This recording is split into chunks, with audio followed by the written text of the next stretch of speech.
कृष्ण माता जी। हरे कृष्ण माता जी।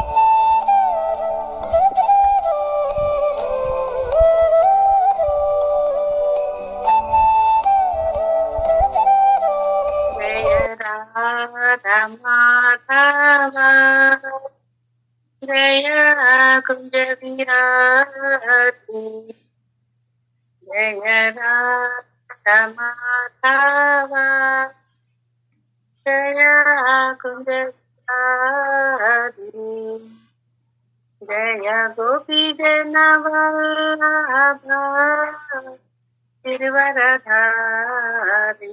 जय गोपी जनवल्लभ गिरिवरधारी, जय राधा माधव जय कुंज विहारी, जय राधा माधव जय कुंज विहारी, यशोदनंदन व्रज जनरंजन, यशोदनंदन व्रज जनरंजन, यमुना तीर वनचारी, यमुना तीर वनचारी, जय राधा माधव जय कुंज विहारी, जय राधा माधव जय कुंज विहारी, जय गोपी जनवल्लभ गिरिवरधारी, जय गोपी जनवल्लभ गिरिवरधारी, जय राधा माधव जय कुंज विहारी, हरे कृष्ण कृष्ण कृष्ण हरे हरे, हरे राम राम राम हरे हरे,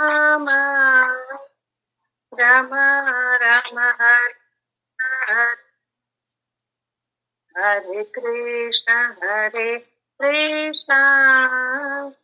कृष्ण कृष्ण हरे हरे, हरे राम राम राम हरे हरे, हरे कृष्ण कृष्ण कृष्ण हरे हरे, हरे राम राम राम हरे हरे,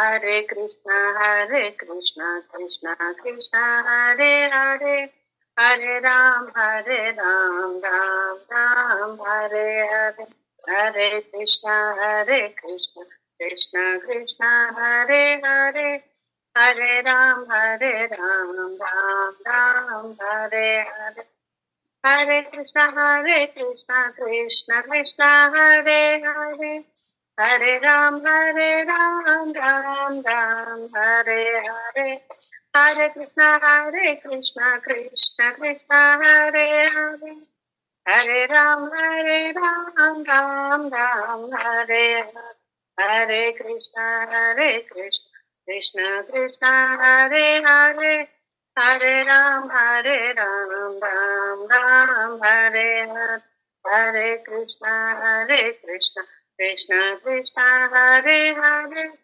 हरे राम राम हरे हरे, हरे कृष्ण कृष्ण कृष्ण हरे हरे, हरे राम राम हरे हरे, जय जगन्नाथ जय जगन्नाथ जय जगन्नाथ, जय जगन्नाथ स्वामी जय जगन्नाथ, జయ జగన్నాథ్ జయ జగన్నాథ్ జయ జగన్నాథ్ స్వామి జయ జగన్నాథ్. హరే కృష్ణ కృష్ణ కృష్ణ హరే హరే హరే రామ రామ రామ హరే హరే. జై జగన్నాథ్ స్వామి की जय. थैंक यू प्रभु जी. हरे कृष्णा. दंडवत प्रणाम. హరే కృష్ణ. Thank you Nagendra Kanya. హరే కృష్ణ అండి భక్తులందరికీ. మన తెలుగు భగవద్గీతకి స్వాగతం. So it is so great fortune మీ అందరి సమక్షంలో మనం అందరం కలిసి ఈ భగవద్గీతను చదువుకుంటున్నాం. సో ఎందుకంటే ఇక్కడ శ్రవణం కీర్తనం రెండు జరుగుతూ ఉంటాయి. భక్తిలో ఈ రెండు ఫస్ట్ అంగాలన్నమాట. భక్తిలో సో నవవిధ భక్తిలో మొట్టమొదటి ఈ రెండు శ్రవణం కీర్తనం. సో కాబట్టి ఇప్పుడు ఒకరు శ్రవణం చేస్తూ ఉంటే ఒకరు కీర్తనం జరుగుతూ ఉంటుంది. నేను మాట్లాడుతున్నాను, భగవంతుడి కృప వలన నేను మాట్లాడుతున్నాను, భగవంతుడి కృప వలన మీరందరూ వినగలుగుతున్నారు.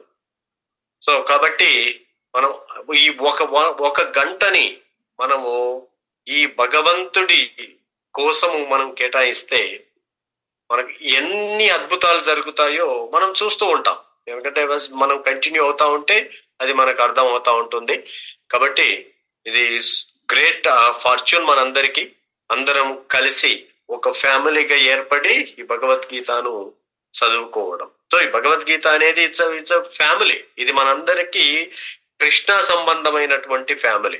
దీంట్లో ఎలాంటివి ఉండవు. ఏది అయినా కానీ ఒక వ్యక్తికి మనం ఎలా కోఆపరేట్ చేయాలి, ఎలా సహకారాన్ని మనం అందించాలి, ఎలా ఒకరినొకరు ఇన్స్పిరేషన్ తీసుకోవాలి. మనం ఇన్స్పిరేషన్ ఇస్తూ ఉంటాం, ఇన్స్పిరేషన్ తీసుకుంటూ ఉంటాం. సో అది జరుగుతుంది. కాబట్టి ఇది ఒక ఫ్యామిలీగా భావించి మనకు ఈ కొత్త ఫ్యామిలీ చూడండి, ఎప్పుడైతే మనకు కృష్ణ సంబంధమైన ఫ్యామిలీ ఏర్పడుతుందో ఇంకా ఫ్యామిలీ ఫర్ ఎవర్ ఉంటుంది. ఎందుకంటే ఈవెన్ భగవద్ ధామానికి వెళ్ళినా గానీ మనకు ఈ ఫ్యామిలీలోనే మనం నివసించాల్సి ఉంటుంది. అందుకోసమని ఈ ఫ్యామిలీ మనకు చాలా ఇంపార్టెంట్ అని మనకు స్లోగా అర్థమవుతూ ఉంటుంది. సో ముందుగా మనం ప్రేయర్ చేద్దామండి. మీ అందరికీ మరొక్కసారి కృతజ్ఞతలు నిలుపుకుంటూ మనం ప్రేయర్ చేద్దాం. ఓం అజ్ఞానతిమిరాంధస్య జ్ఞానాంజనశలాకయా చక్షురున్మిలితం యేన తస్మై శ్రీ గురవే నమః. శ్రీ చైతన్య మనోభీష్టం స్థాపితం యేన భూతలే స్వయం రూపా కదా మహ్యం దదాతి స్వపదాంతికం. వందేహం శ్రీగురో శ్రీయుత పదకమలం శ్రీగురూన్ వైష్ణవాంశ్చ. శ్రీరూపం సాగ్రజాతం సహగణ రఘునాథాన్వితం తం సజీవం సాద్వైతం సావధూతం పరిజన సహితం కృష్ణ చైతన్య దేవం. శ్రీ రాధా కృష్ణ పాదాన్ సహగణ లలితా శ్రీ విశాఖాన్వితాంశ్చ. హే కృష్ణ కరుణా సింధో దీనబంధో జగత్పతే గోపేశ గోపికా కాంత రాధా కాంత నమోస్తుతే. తప్త కాంచన గౌరాంగీ రాధే వృందావనేశ్వరి వృషభానుసుతే దేవి ప్రణమామి హరిప్రియే. వాంఛా కల్పతరుభ్యశ్చ కృపా సింధుభ్య ఏవ చ పతితానాం పావనేభ్యో వైష్ణవేభ్యో నమో నమః. శ్రీ కృష్ణ చైతన్య ప్రభో నిత్యానంద శ్రీ అద్వైత గదాధర శ్రీవాసాది గౌర భక్త బృంద. హరే కృష్ణ. అందరూ కూడా ఒకసారి గట్టిగా ఈ మంత్రాన్ని చెప్పండి.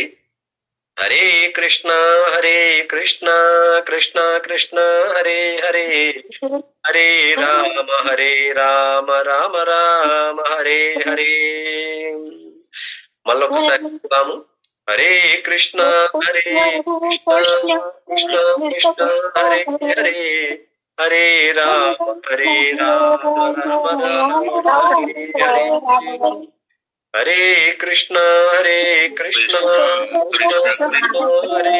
హరే, హరే రామ రామ రామ హరే హరే.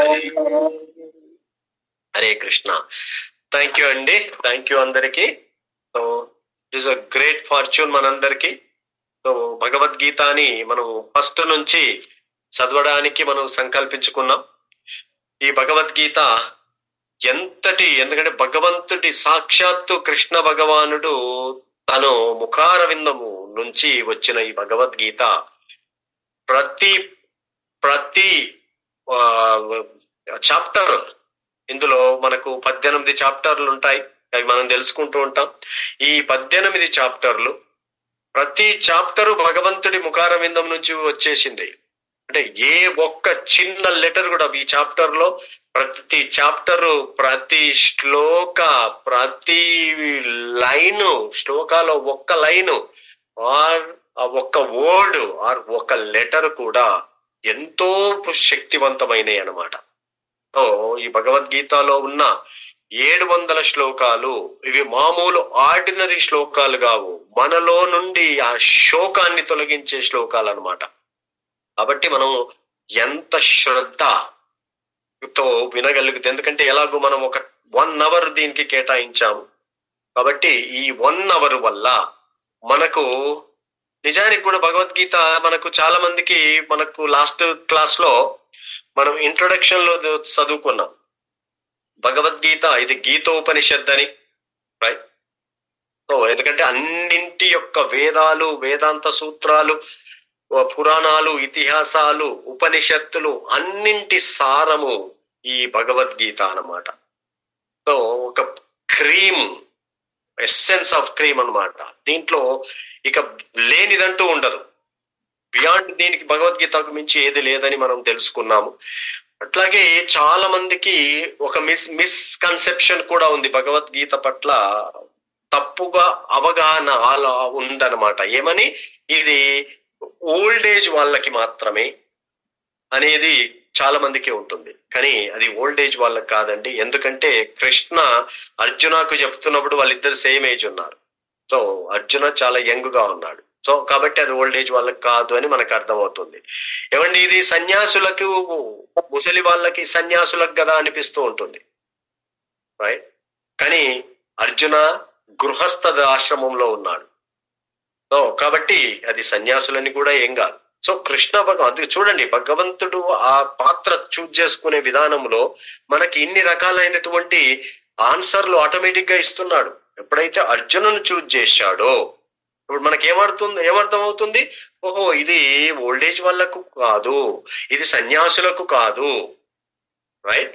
తర్వాత ఇది హిందువులకేనా అనేది కూడా, ఇది ఓన్లీ హిందువుల గ్రంథము అని, హిందువుల గ్రంథము కూడా కాదు, ఇది అందరికి. ఎందుకంటే సనాతన ధర్మాన్ని చెబుతుంది ఇది.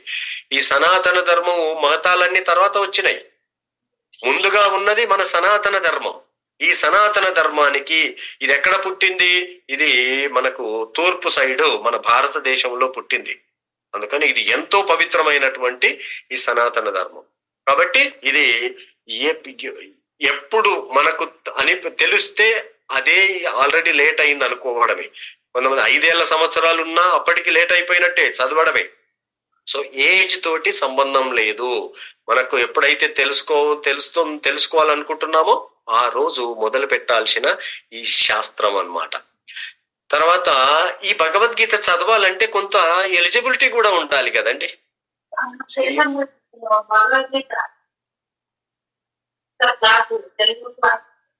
సో ఈ భగవద్గీతకు ఎలిజిబిలిటీ కూడా ఉండాలి. ఏంటండి దీనికి ఎలిజిబిలిటీ అంటే, మొట్టమొదటగా ఒక క్వాలిఫికేషన్ ఉందండి. ఆ క్వాలిఫికేషన్ ఏంటంటే మనకు శత్రుత్వం ఉండకూడదు, భగవంతుడి పట్ల శత్రుత్వం ఉండకూడదు. ఎప్పుడైనా చూడండి, ఈ శత్రుత్వం అనేది ఎంతటి గొప్పదానిపైన కూడా దాని మీద మనకు కొంచెం ఫోకస్ కూడా చేయలేమన్నమాట. సో మొట్టమొదటిగా క్వాలిఫికేషన్ ఏంటంటే శత్రుత్వం ఉండకూడదు. రెండవ క్వాలిఫికేషన్ ఏంటంటే ఫెయిత్ ఉండాలి.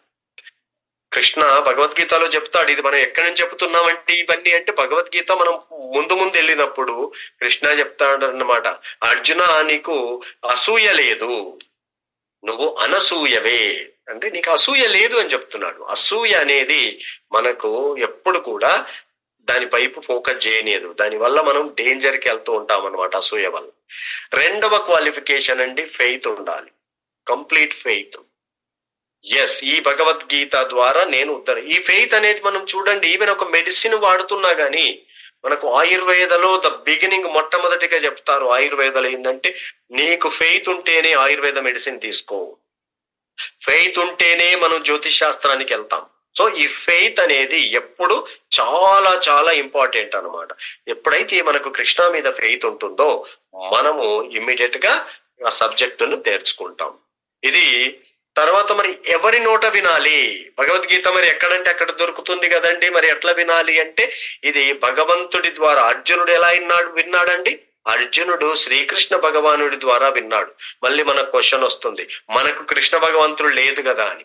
అందుకని ఏంటంటే పరంపరలో ఇది అథెంటిసిటీ కలిగిన అథెంటిక్ పరంపరలో నుంచి వచ్చిన భక్తులు, గురువుల ద్వారా ఆర్ భక్తులు, కృష్ణ భక్తుల ద్వారా వినాలి.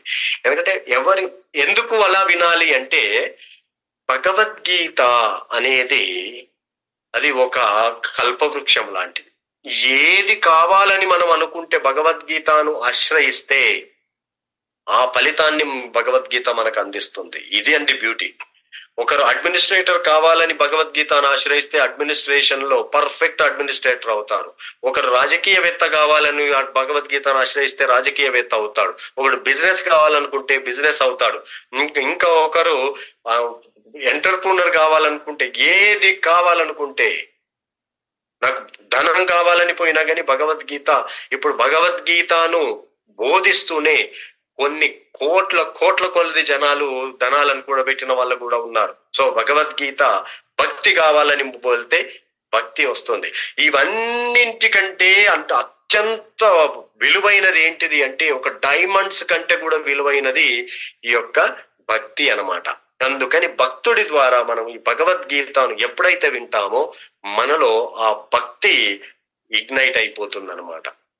అందుకని భగవద్గీతని మనం భక్తుల ద్వారా, ఏదైనా మన ప్రయత్నంతో మన కర్మానుసారం వస్తుందండి. ఒక్క భక్తి మాత్రము మన కర్మానుసారం రాదు. భక్తి అనేది భగవంతుడి కృప ఆర్ భక్తుల కృప ద్వారా మాత్రమే వస్తుంది. ఈ పాయింట్ మీరు లైఫ్ లాంగ్ గుర్తు పెట్టుకోవాల్సి ఉంటుంది. మనమందరం కూడా గుర్తు పెట్టుకోవాలి.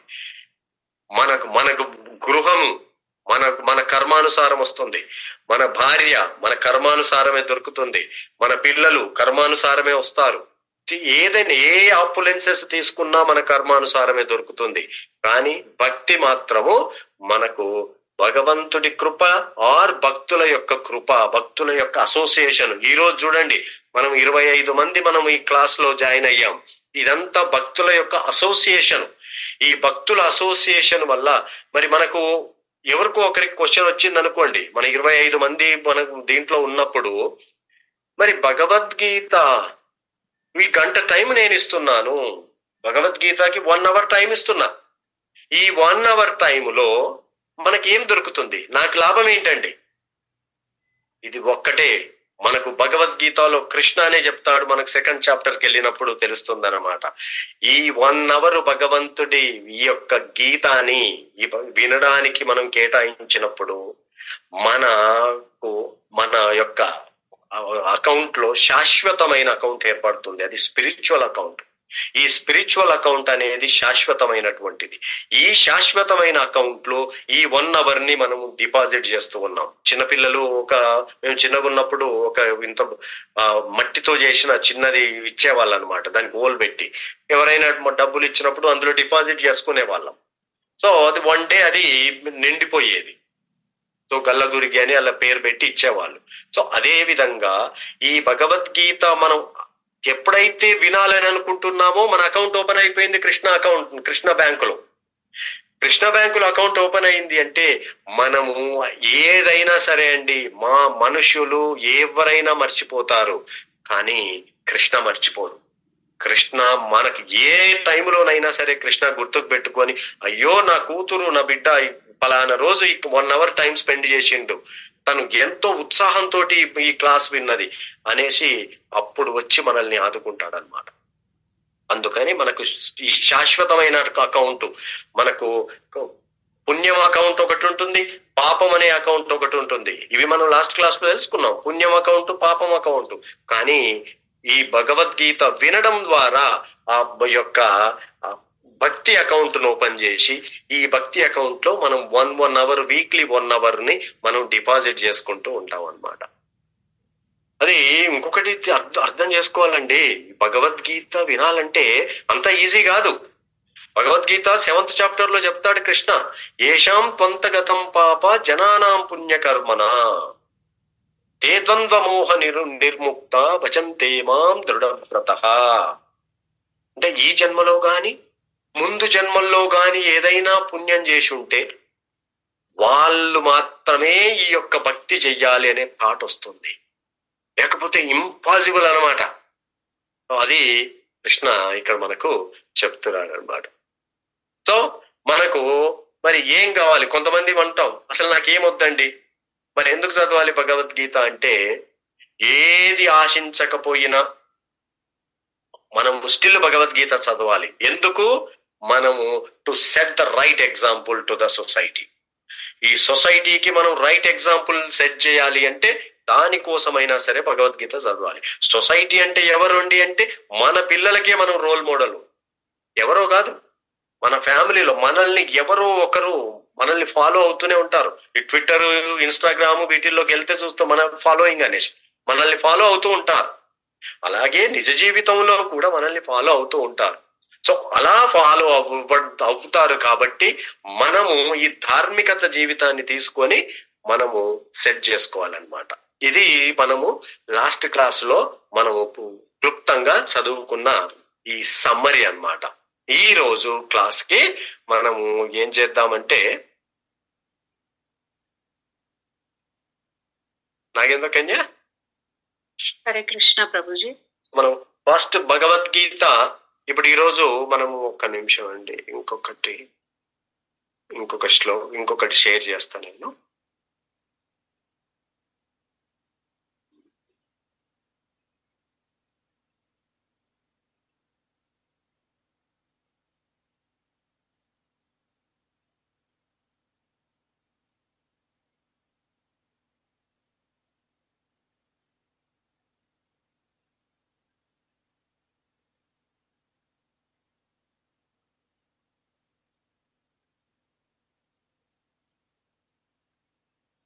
ఓకే, సో ఈరోజు మనము ఫస్ట్ చాప్టర్ చదువుతున్నాము. ఈ భగవద్గీతలో అండి మనకు 18 చాప్టర్స్ ఉన్నాయి.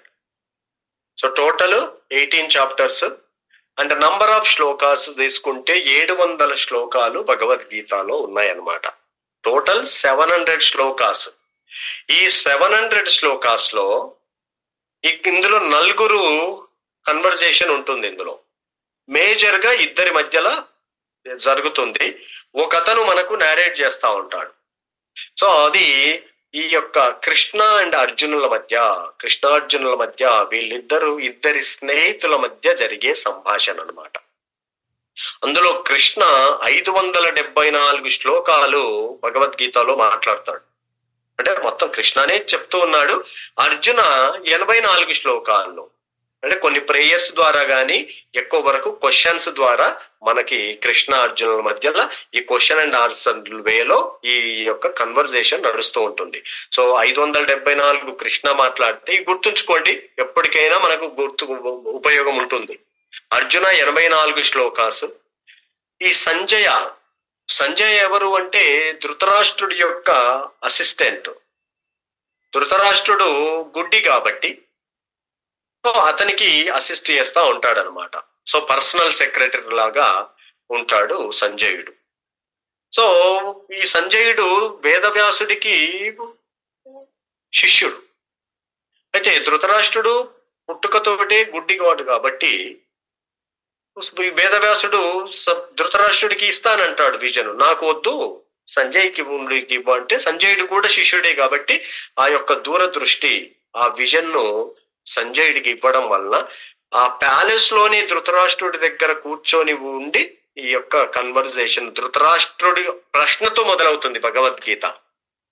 సో ఎప్పుడైనా అండి మనం గుర్తుపెట్టుకోవాలి, ఒక ప్రశ్నతోటే జీవితం మొదలవుతూ ఉంటుంది, జీవితం చేంజ్ అయిపోతుంది. ఒకే ప్రశ్నతోటి మన జీవితం రైట్ వేలో వెళ్ళొచ్చు, రాంగ్ వేలో కూడా వెళ్ళొచ్చు అనమాట. సో కాబట్టి ప్రశ్న అనేది చాలా పవర్ఫుల్.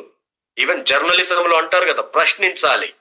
సో ప్రశ్నకు ఉన్నంత పవరు మనం ఇమాజిన్ చేయలేమన్నమాట. అది ఇక్కడ ధృతరాష్ట్రుడు ఈ భగవద్గీత మొదలవ్వడానికి ధృతరాష్ట్రుడు వేసిన ప్రశ్న కారణం అవుతుంది, అది మనం తెలుసుకుంటాం. సో ధృతరాష్ట్రుడు ఒక శ్లోకాన్ని మాత్రమే, అది మొట్టమొదటి శ్లోకం ధృతరాష్ట్రుడితో ప్రారంభం అవుతుంది. ఆ ఆన్సర్, ఆ క్వశ్చన్ కి సంజయుడు సమాధానం ఇస్తూ ఉంటాడు అనమాట. సంజయుడు ఆ యొక్క ఎక్కడ ఇది జరుగుతున్నది, ఆ యొక్క యుద్ధ భూమిలో, ఎందుకంటే యుద్ధ భూమిలో ఉన్నారు ఇరు సేనలు, పాండవులు కౌరవుల సేనలతో సహా అక్కడ ఉన్నారు. అక్కడ ఉన్నదాన్ని ఈ ప్యాలెస్ లో ఉండే సంజయుడు చూడగలుగుతుంటాడు అనమాట. అట్లాగే ఈ యొక్క భగవద్గీత 700 శ్లోకాలని 18 చాప్టర్లలో అమర్చారనమాట. 18 చాప్టర్స్ ఉంటాయి. ఒక్కొక్క చాప్టర్ కి మనకు ఒక్కొక్క టైటిల్ కూడా ఉంటుంది. ఈ 18 చాప్టర్లని మనము 3 భాగాలుగా విభజించవచ్చు అనమాట. అందుకే దీన్ని ఏమంటున్నారంటే ఇక్కడ ఆభరణాల పెట్టె అని కూడా అంటున్నారు.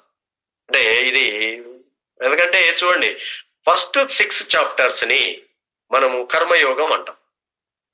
మొట్టమొదటి 6 చాప్టర్స్ 1 to 6 చాప్టర్స్ కర్మయోగ, తర్వాత 7 to 12 చాప్టర్స్ భక్తి యోగ. భక్తి యోగం మిడిల్ లో ఉంది. తర్వాత 13 to 18 జ్ఞాన యోగ. అయితే ఇప్పుడు మనకు ఈ కర్మయోగ అంటే భగవద్గీత 3 భాగాలు అని మనకు అర్థం అవుతూ ఉంటుంది. కర్మయోగం, భక్తి యోగం అండ్ జ్ఞాన యోగం. ఇక్కడ చూస్తే మనకి భక్తి యోగం అనేది మిడిల్లో అమర్చాడనమాట శ్రీకృష్ణ భగవాను. ఈ మిడిల్లో ఎందుకంటే చాలా వాల్యుబుల్, విలువైన దాన్ని మనం ఎప్పుడైనా గాని ఫ్రంట్ డోర్ దగ్గరనో పెరటి గుమ్మం దగ్గరనో పెట్టుకోము. దాన్ని మధ్య రూముల్లో సెక్యూరిటీ సేఫ్టీలో అల్మారాలో మళ్ళీ సేఫ్టీ లాకర్లు పెట్టుకొని మనం దాచిపెట్టుకుంటూ ఉంటాం. అదే విధంగా ఈ భక్తి యోగం కూడా మధ్యలో చాలా సేఫ్టీగా సేవ్ చేయబడింది అనమాట. ఎందుకంటే మనకు కర్మయోగాన్ని పాటించే వాళ్ళైనా చివరికి భక్తి యోగానికి వచ్చి అక్కడి నుంచి ఎలివేట్ అవుతాం. తర్వాత జ్ఞాన యోగాన్ని పాటించే వాళ్ళైనా భక్తి యోగానికి వస్తారు. సో బిగినింగ్ లో మనము మిశ్రమంగా ఉంటాం అనమాట, మిక్స్డ్ లో ఉంటాం. ఎప్పుడు కర్మ చేస్తూ ఉంటాం, కొంచెం భక్తి చేస్తాం. సో ఇక్కడ కర్మ మిశ్ర భక్తి అవుతుంది. కొంతమంది జ్ఞానం పాతు ఫాలో అవుతూ ఉంటారు. అంటే జ్ఞాన మార్గం అంటే ఏంటిది, మనకు నేతి నేతి అంటారు కదా, ఇది ఏది శాశ్వతం ఏది టెంపరరీ అనే దాని మీద వాళ్ళు చూస్తూ అలా నెగేట్ చేస్తూ ఉంటారు అనమాట జ్ఞాన యోగంలో. సో వాళ్ళు కూడా మిక్స్డ్ లో ఉంటారు. కానీ అల్టిమేట్ గా భక్తి యోగం ఎవరైతే తీసుకుంటారో వాళ్ళకి, ఎందుకంటే కృష్ణ ఇందులో చెప్తాడు ఏది ద బెస్ట్ అనేసి. సో వాళ్ళ యోగా ల్యాడర్ గురించి కూడా మనం తెలుసుకుంటాము. అది ఈ విధంగా మనకు ఈ భగవద్గీత ఇక్కడ 5 విషయాల గురించి ప్రస్తావన చెప్తుంది అనమాట. ఈ 5 విషయాలు ఏంటివి అంటే, నేను ఎవరు, మొట్టమొదటిది జీవుడు. మనమే కాదు, ఈ లోకంలో ఎంతో మంది జీవులు ఉన్నారు. భగవద్గీత ఫస్ట్ దాని గురించి మాట్లాడుతుంది. జీవుడు, జీవుడు ఎవరు, జీవుడు అనేది టెంపరరీయా పర్మనెంటా, ఇవన్నీ మనం తెలుసుకుంటూ ఉంటాం. తర్వాత నేనే కాదు, భగవంతుడు కూడా ఎవరు, ఈశ్వరుడు. రైట్, సో ఈశ్వరుడు. తర్వాత ప్రకృతి. ఇప్పుడు మనం ఈ ప్రకృతిలోనే ఉన్నాం. అసలు ఈ ప్రకృతి అంతా ఏంటిది, తర్వాత ఈ ప్రకృతిలో ఈ జీవుడు ఎలా ఇన్ఫ్లుయెన్స్ అవ్వబడుతున్నాడు, దేని ద్వారా ఇన్ఫ్లుయెన్స్ అవ్వబడుతున్నాడు అంటే కాలం. సో కాలం అనేది ప్రతి క్షణము, కాలము అనేదాన్ని అది లేకపోతే ఈవెన్ మనం కంపెనీల్లో కూడా మనం కాలం లేదనుకోండి, ఆ టైం డైమెన్షన్ అని లేకపోతే కంపెనీ వాళ్ళు ఏం చేస్తారు, quarterly reports, yearly reports, year to date reports, తర్వాత ఫోర్కాస్టింగ్ 5 years 10 years ఫోర్కాస్ట్ ఎట్లా అనేసి. సో ఈ కాలం డైమెన్షన్ అనేది చాలా ఇంపార్టెంట్. అట్లాగే మనకు కూడా ఈ కాలం అనే డైమెన్షన్ ఎప్పుడైతే దాని ఇంపార్టెన్స్ తెలుస్తుందో, భగవద్గీత చదివినప్పుడు అది అర్థమవుతుంది.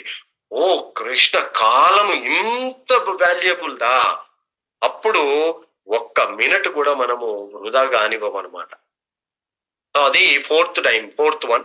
ఇంకా 5th one ఏంటంటే కర్మ. ఈ కర్మ మనం ఎలా నడుచుకోవాలో నేర్పిస్తూ ఉంటుంది అనమాట. సో ఎందుకంటే మనం చేస్తున్న కర్మను బట్టి మనకు దాని కర్మఫలం కూడా వస్తుంది కదా. సో ఈ 5 సబ్జెక్ట్ మ్యాటర్స్ లో ఒకటి జీవ, ఈశ్వర, ప్రకృతి, కాల అండ్ కర్మ. సో ఈ 5లో 4 మాత్రం ఎటర్నల్, ఎప్పుడు ఉంటాయి. జీవుడు ఎప్పుడు ఉంటాడు అది భగవద్గీతలో మనం ఫర్దర్ తెలుసుకుంటాం, బట్ క్లుప్తంగా డిస్కస్ చేస్తున్నాం మనం. ఇవి త్రూ అవుట్ ద చాప్టర్స్ లో కూడా ఈ 5 ప్రస్తావనే నడుస్తూ ఉంటుంది. సో ఈ 5 గురించి తెలుస్తూ ఈ 4 జీవుడు, ఈశ్వరుడు, ప్రకృతి, కాలము ఎప్పుడు శాశ్వతంగా ఉంటాయి. కర్మ మనం చేస్తున్న విధానాన్ని బట్టి మారుతూ ఉంటుంది. సో ఈ 4 ఎప్పుడు ఎటర్నల్ అన్నమాట. ఇంకా భగవద్గీత ఇంకొక విషయాన్ని కూడా చెప్తుంది, ఈ 5 మధ్యలో గల సంబంధాన్ని చెప్తుంది అన్నమాట. ఇది ఎవరు ఏంటి అని తెలుసుకోవడమే కాదు, వీటి మధ్యన గల సంబంధం ఏంటి మనకు క్లియర్ గా చెబుతుంది. సో ఇప్పుడు మనం భగవద్గీతలోకి మొదటి చాప్టర్ లోకి వెళ్తే, ఈ మొదటి చాప్టర్ లో మనకు మొట్టమొదటిగా ఉన్నది ఏంటంటే ఫస్ట్ చాప్టరు. ఎవరికైనా గుర్తుందండి ఫస్ట్ చాప్టర్? ఫస్ట్ చాప్టర్ పేరు ఎవరికైనా గుర్తుందా? అర్జున విషాద యోగం. ఇంకెవరికైనా గుర్తుందా?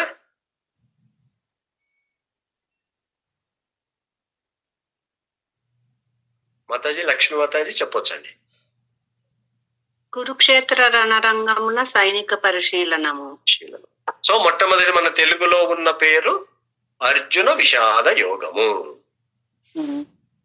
సో ఈ అర్జున విషాద యోగము అనే దాన్ని ఇప్పుడు మనము చదువుకుంటున్నాము. సో దీంట్లో Nagendra Kanya, now you can read the first chapter and first శ్లోక. దాన్ని మొదలు పెట్టిన తర్వాత ఈ చాప్టర్ ఎలా ఉందో మనం డిస్కస్ చేద్దాం. ఫ్లో.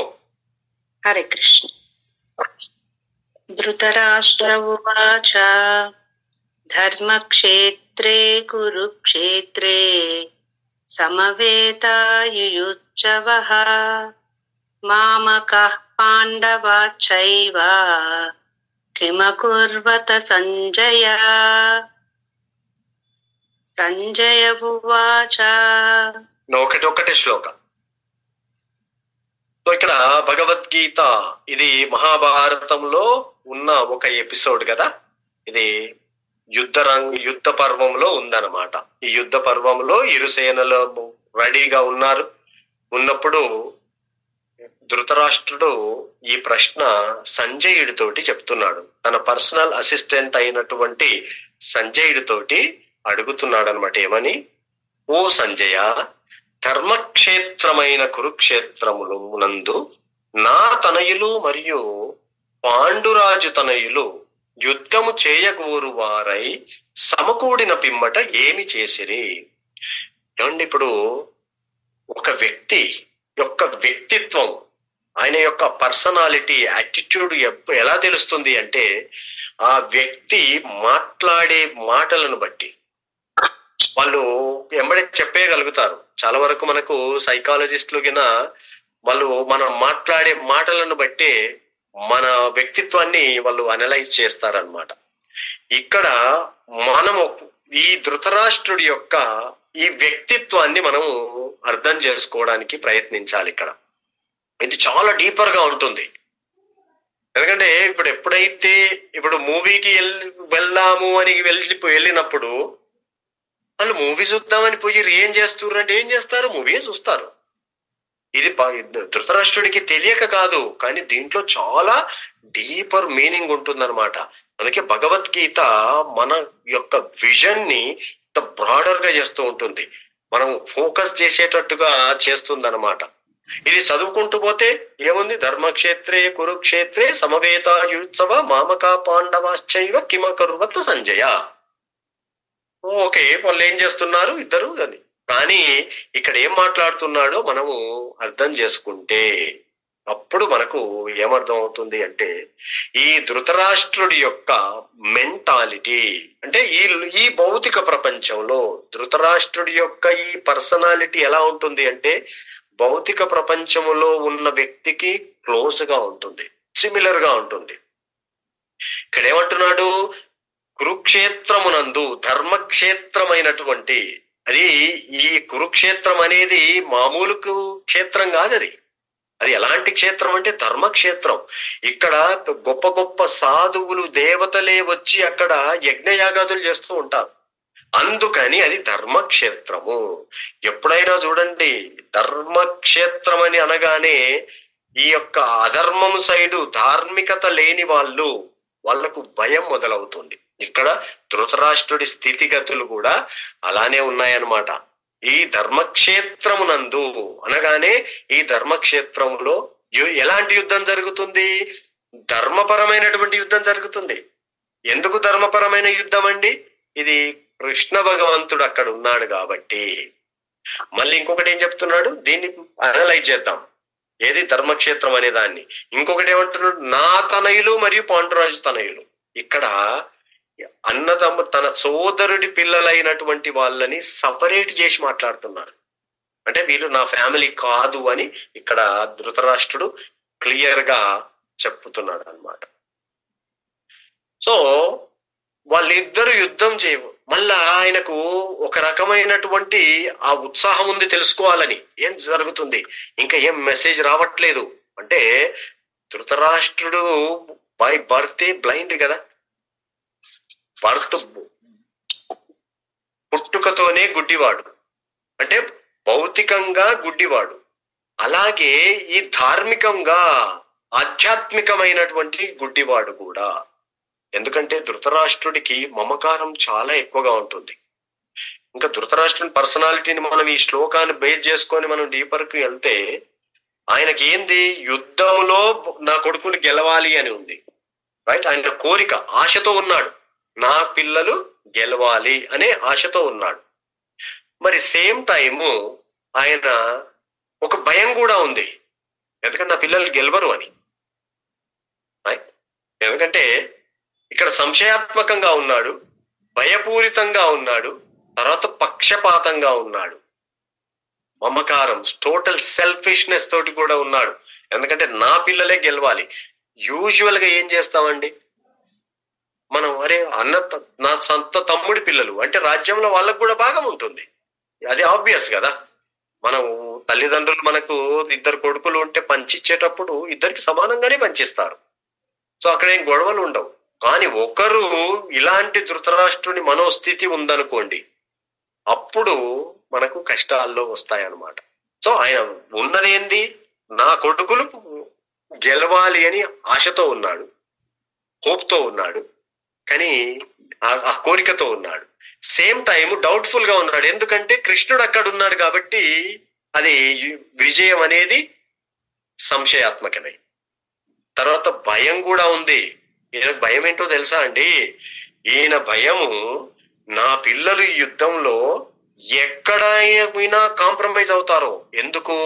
ఇది ధర్మక్షేత్రం అయినటువంటి ప్లేస్ కదా, ఇది ధర్మాన్ని ఇన్ఫ్లుయెన్స్ చేసే ప్లేసు.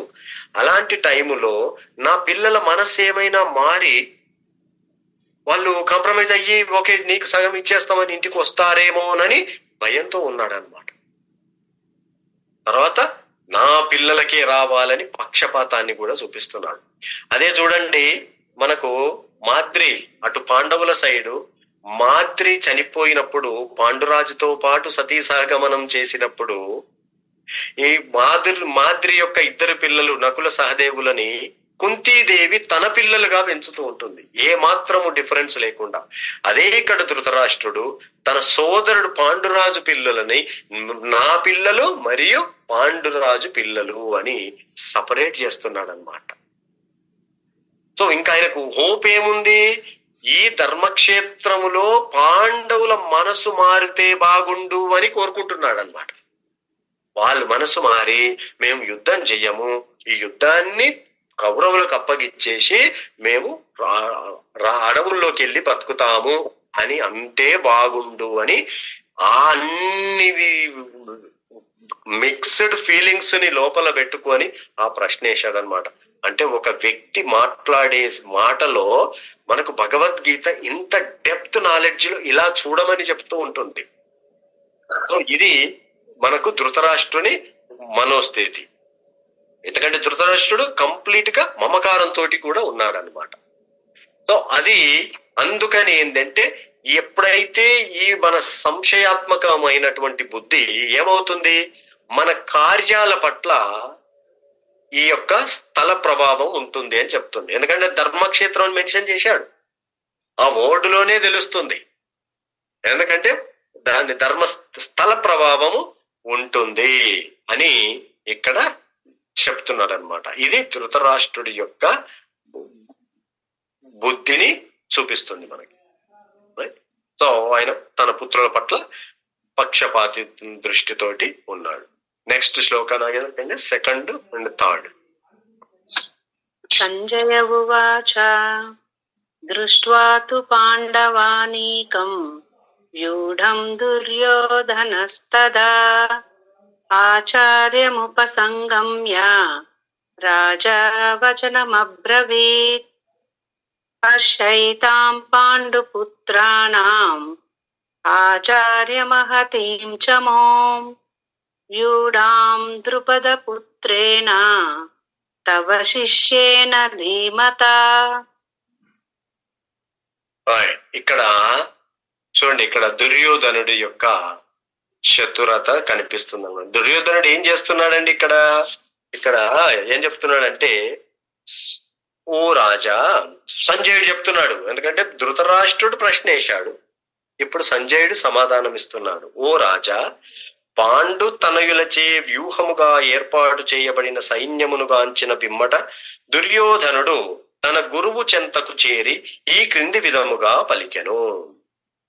ఇప్పుడు ఇక్కడ దుర్యోధనుడి యొక్క మెంటాలిటీ, ఎందుకంటే దుర్యోధనుడు అహంకారి, దుర్బుద్ధి గలవాడు, ప్లస్ డిప్లొమాట్ గా ఉంటాడు. ఆయన చేసే పనులు చాలా డిప్లొమాట్ గా ఉంటాయి. ఇది మీరు ఒకసారి జాగ్రత్తగా దీన్ని వినండి. ఏమంటున్నాడు? ఇప్పుడు దుర్యోధనుడు రాజు. మామూలుగా అయితే రాజు దగ్గరికి తన గురువు గాని ఎవరైనా సైన్యాపతి ఎవరైనా సరే రాజు దగ్గరికి రావాలి. కానీ ఇక్కడ దుర్యోధనుడు ఏం చేస్తున్నాడు? మొట్టమొదటిగా గురువు దగ్గరికి వెళ్ళాడు. చూడండి, ఇది ఒక డిప్లొమాట్ సిచ్యువేషన్ అన్నమాట. గురువు దగ్గరికి వెళ్ళి అక్కడ చెప్తున్నాడు అనమాట. ఏమని? ఓ ఆచార్య, ఓ ద్రోణాచార్య. ఎందుకంటే కౌరవులకి పాండవులకి గురువు ద్రోణాచార్యుడు. ద్రోణాచార్యుడి దగ్గరికి వెళ్ళాడు. ద్రోణాచార్యుడు కౌరవుల వైపే ఉన్నాడు, భీష్ముడు కూడా కౌరవుల వైపే ఉన్నాడు. అయితే ఆ ద్రోణాచార్యుడి దగ్గరికి వెళ్ళి ఇక్కడ ఒక డిప్లొమాట్ ఎలా మాట్లాడతాడో అలా మాట్లాడుతున్నాడు. మీ బుద్ధి కుశలుడైన శిష్యుడకు ద్రుపద తనయునితో దక్షతగా ఏర్పాటు చేయబడిన పాండు సుతుల గొప్ప సేనను గాంచుము. ఇక్కడ ద్రుపదుడి యొక్క పుత్రుడు దుష్టద్యుమ్నుడు. ఆ దుష్టద్యుమ్నుడి ప్రస్తావన తేవాల్సిన అవసరం ఎందుకు వచ్చిందో మనం అర్థం చేసుకోవాలంటే ఆయన తెచ్చిన ప్రస్తావనలో ఆ డీపర్ మీనింగ్ చూడండి. ఎందుకు? ఈ ద్రోణాచార్యుడికి ద్రుపదుడికి ఆల్రెడీ వైరం ఉంది. ఎందుకంటే వీళ్ళిద్దరు చదువుకునేటప్పుడు స్నేహితులు. ఆ స్నేహములో ఈ యొక్క ద్రుపదుడు ఏం చెప్తాడు ద్రోణాచార్యుడికి? నేను రాజునైన తర్వాత నా రాజ్యంలో నీకు అర్ధ భాగాన్ని ఇస్తాను అని చెప్తాడు. సో వెళ్ళిపోతారు గురుకులం నుంచి. ఈయన రాజు అయ్యాడు. ఇక్కడ ద్రోణాచార్యుడు పెరిగి పెద్ద అయ్యాడు, పిల్లలకు అశ్వత్థామ పుట్టాడు. ఈ ద్రోణాచార్యుడి యొక్క భార్య కృపాచార్యుడి యొక్క చెల్లె కృపి. సో ఈ కృపిని పెళ్లి చేసుకున్నాడు. కానీ ఈవెన్ పిల్లవాడికి పాలు పట్టడానికి కూడా తన దగ్గర ఆ ఒక్క ఆవు కూడా లేదన్నమాట. అప్పుడు కృపి చెబుతుంది, అయ్యా నువ్వు నీకు ఫ్రెండ్ ఇట్లా అన్నావు కదా, నీ స్నేహితుడి దగ్గరికి వెళ్ళు అని. సో వెళ్ళినప్పుడు ద్రుపదుడు అవమానిస్తాడు. ఎంతగా అవమానిస్తాడు అంటే, నీలాంటి వాడితో స్నేహం ఎలా చేస్తాను అనేసి.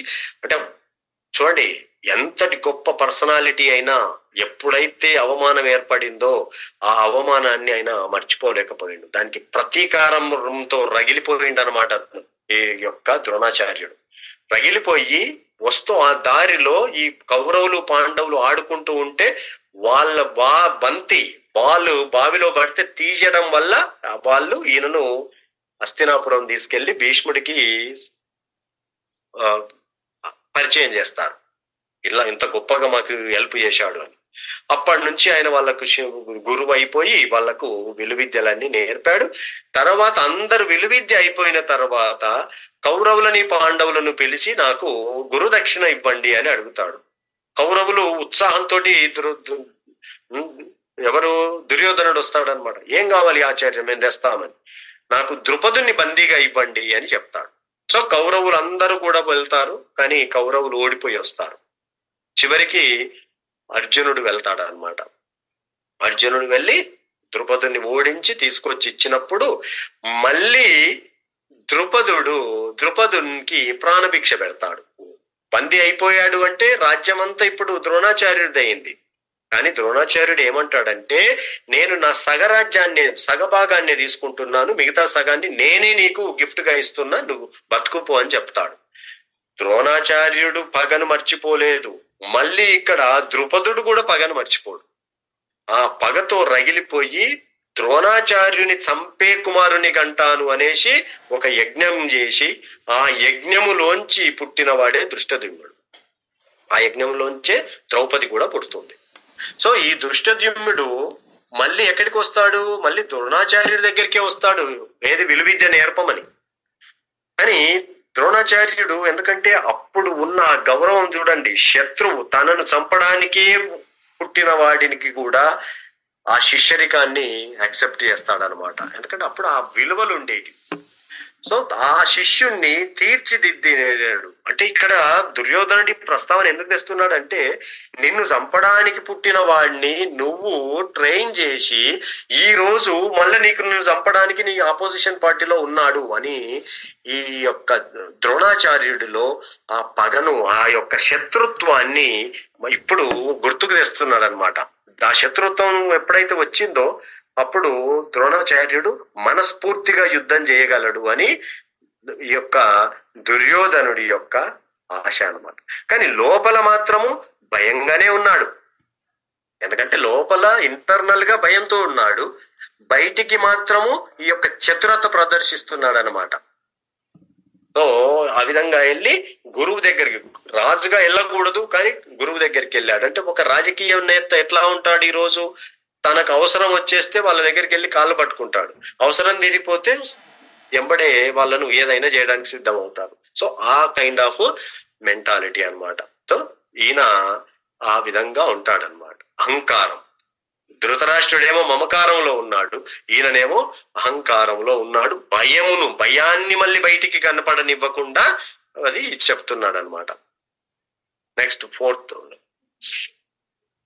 అత్ర శూరా మహేశ్వాసా భీమార్జున సమాయుధే యుయుధానో విరాటచ్చ ద్రుపదచ్చ మహారథః.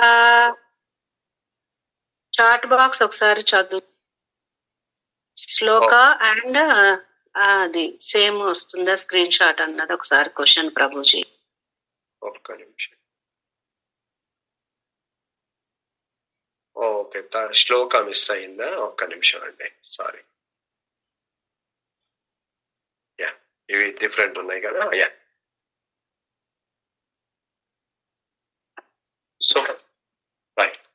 ఇక్కడ 4th ఇది శ్లోక అండి. సో 4th ఇక్కడ మనకేం చెప్తున్నాడంటే, ఈ సైన్యమునందు భీమార్జునులతో సమానముగా యుద్ధము చేయగల శూరులైన ధనుర్ధరులు పెక్కురుగలరు. యుయుధానుడు, విరాటుడు, ద్రుపదుడు మొదలగు వారు అటువంటి మహాయోధులు. ఇక్కడ దుర్యోధనుడు ఏం చేస్తున్నాడు? ఇక్కడ అందరూ కూడా ఈ యుద్ధ భూమిలో ఉన్నారు.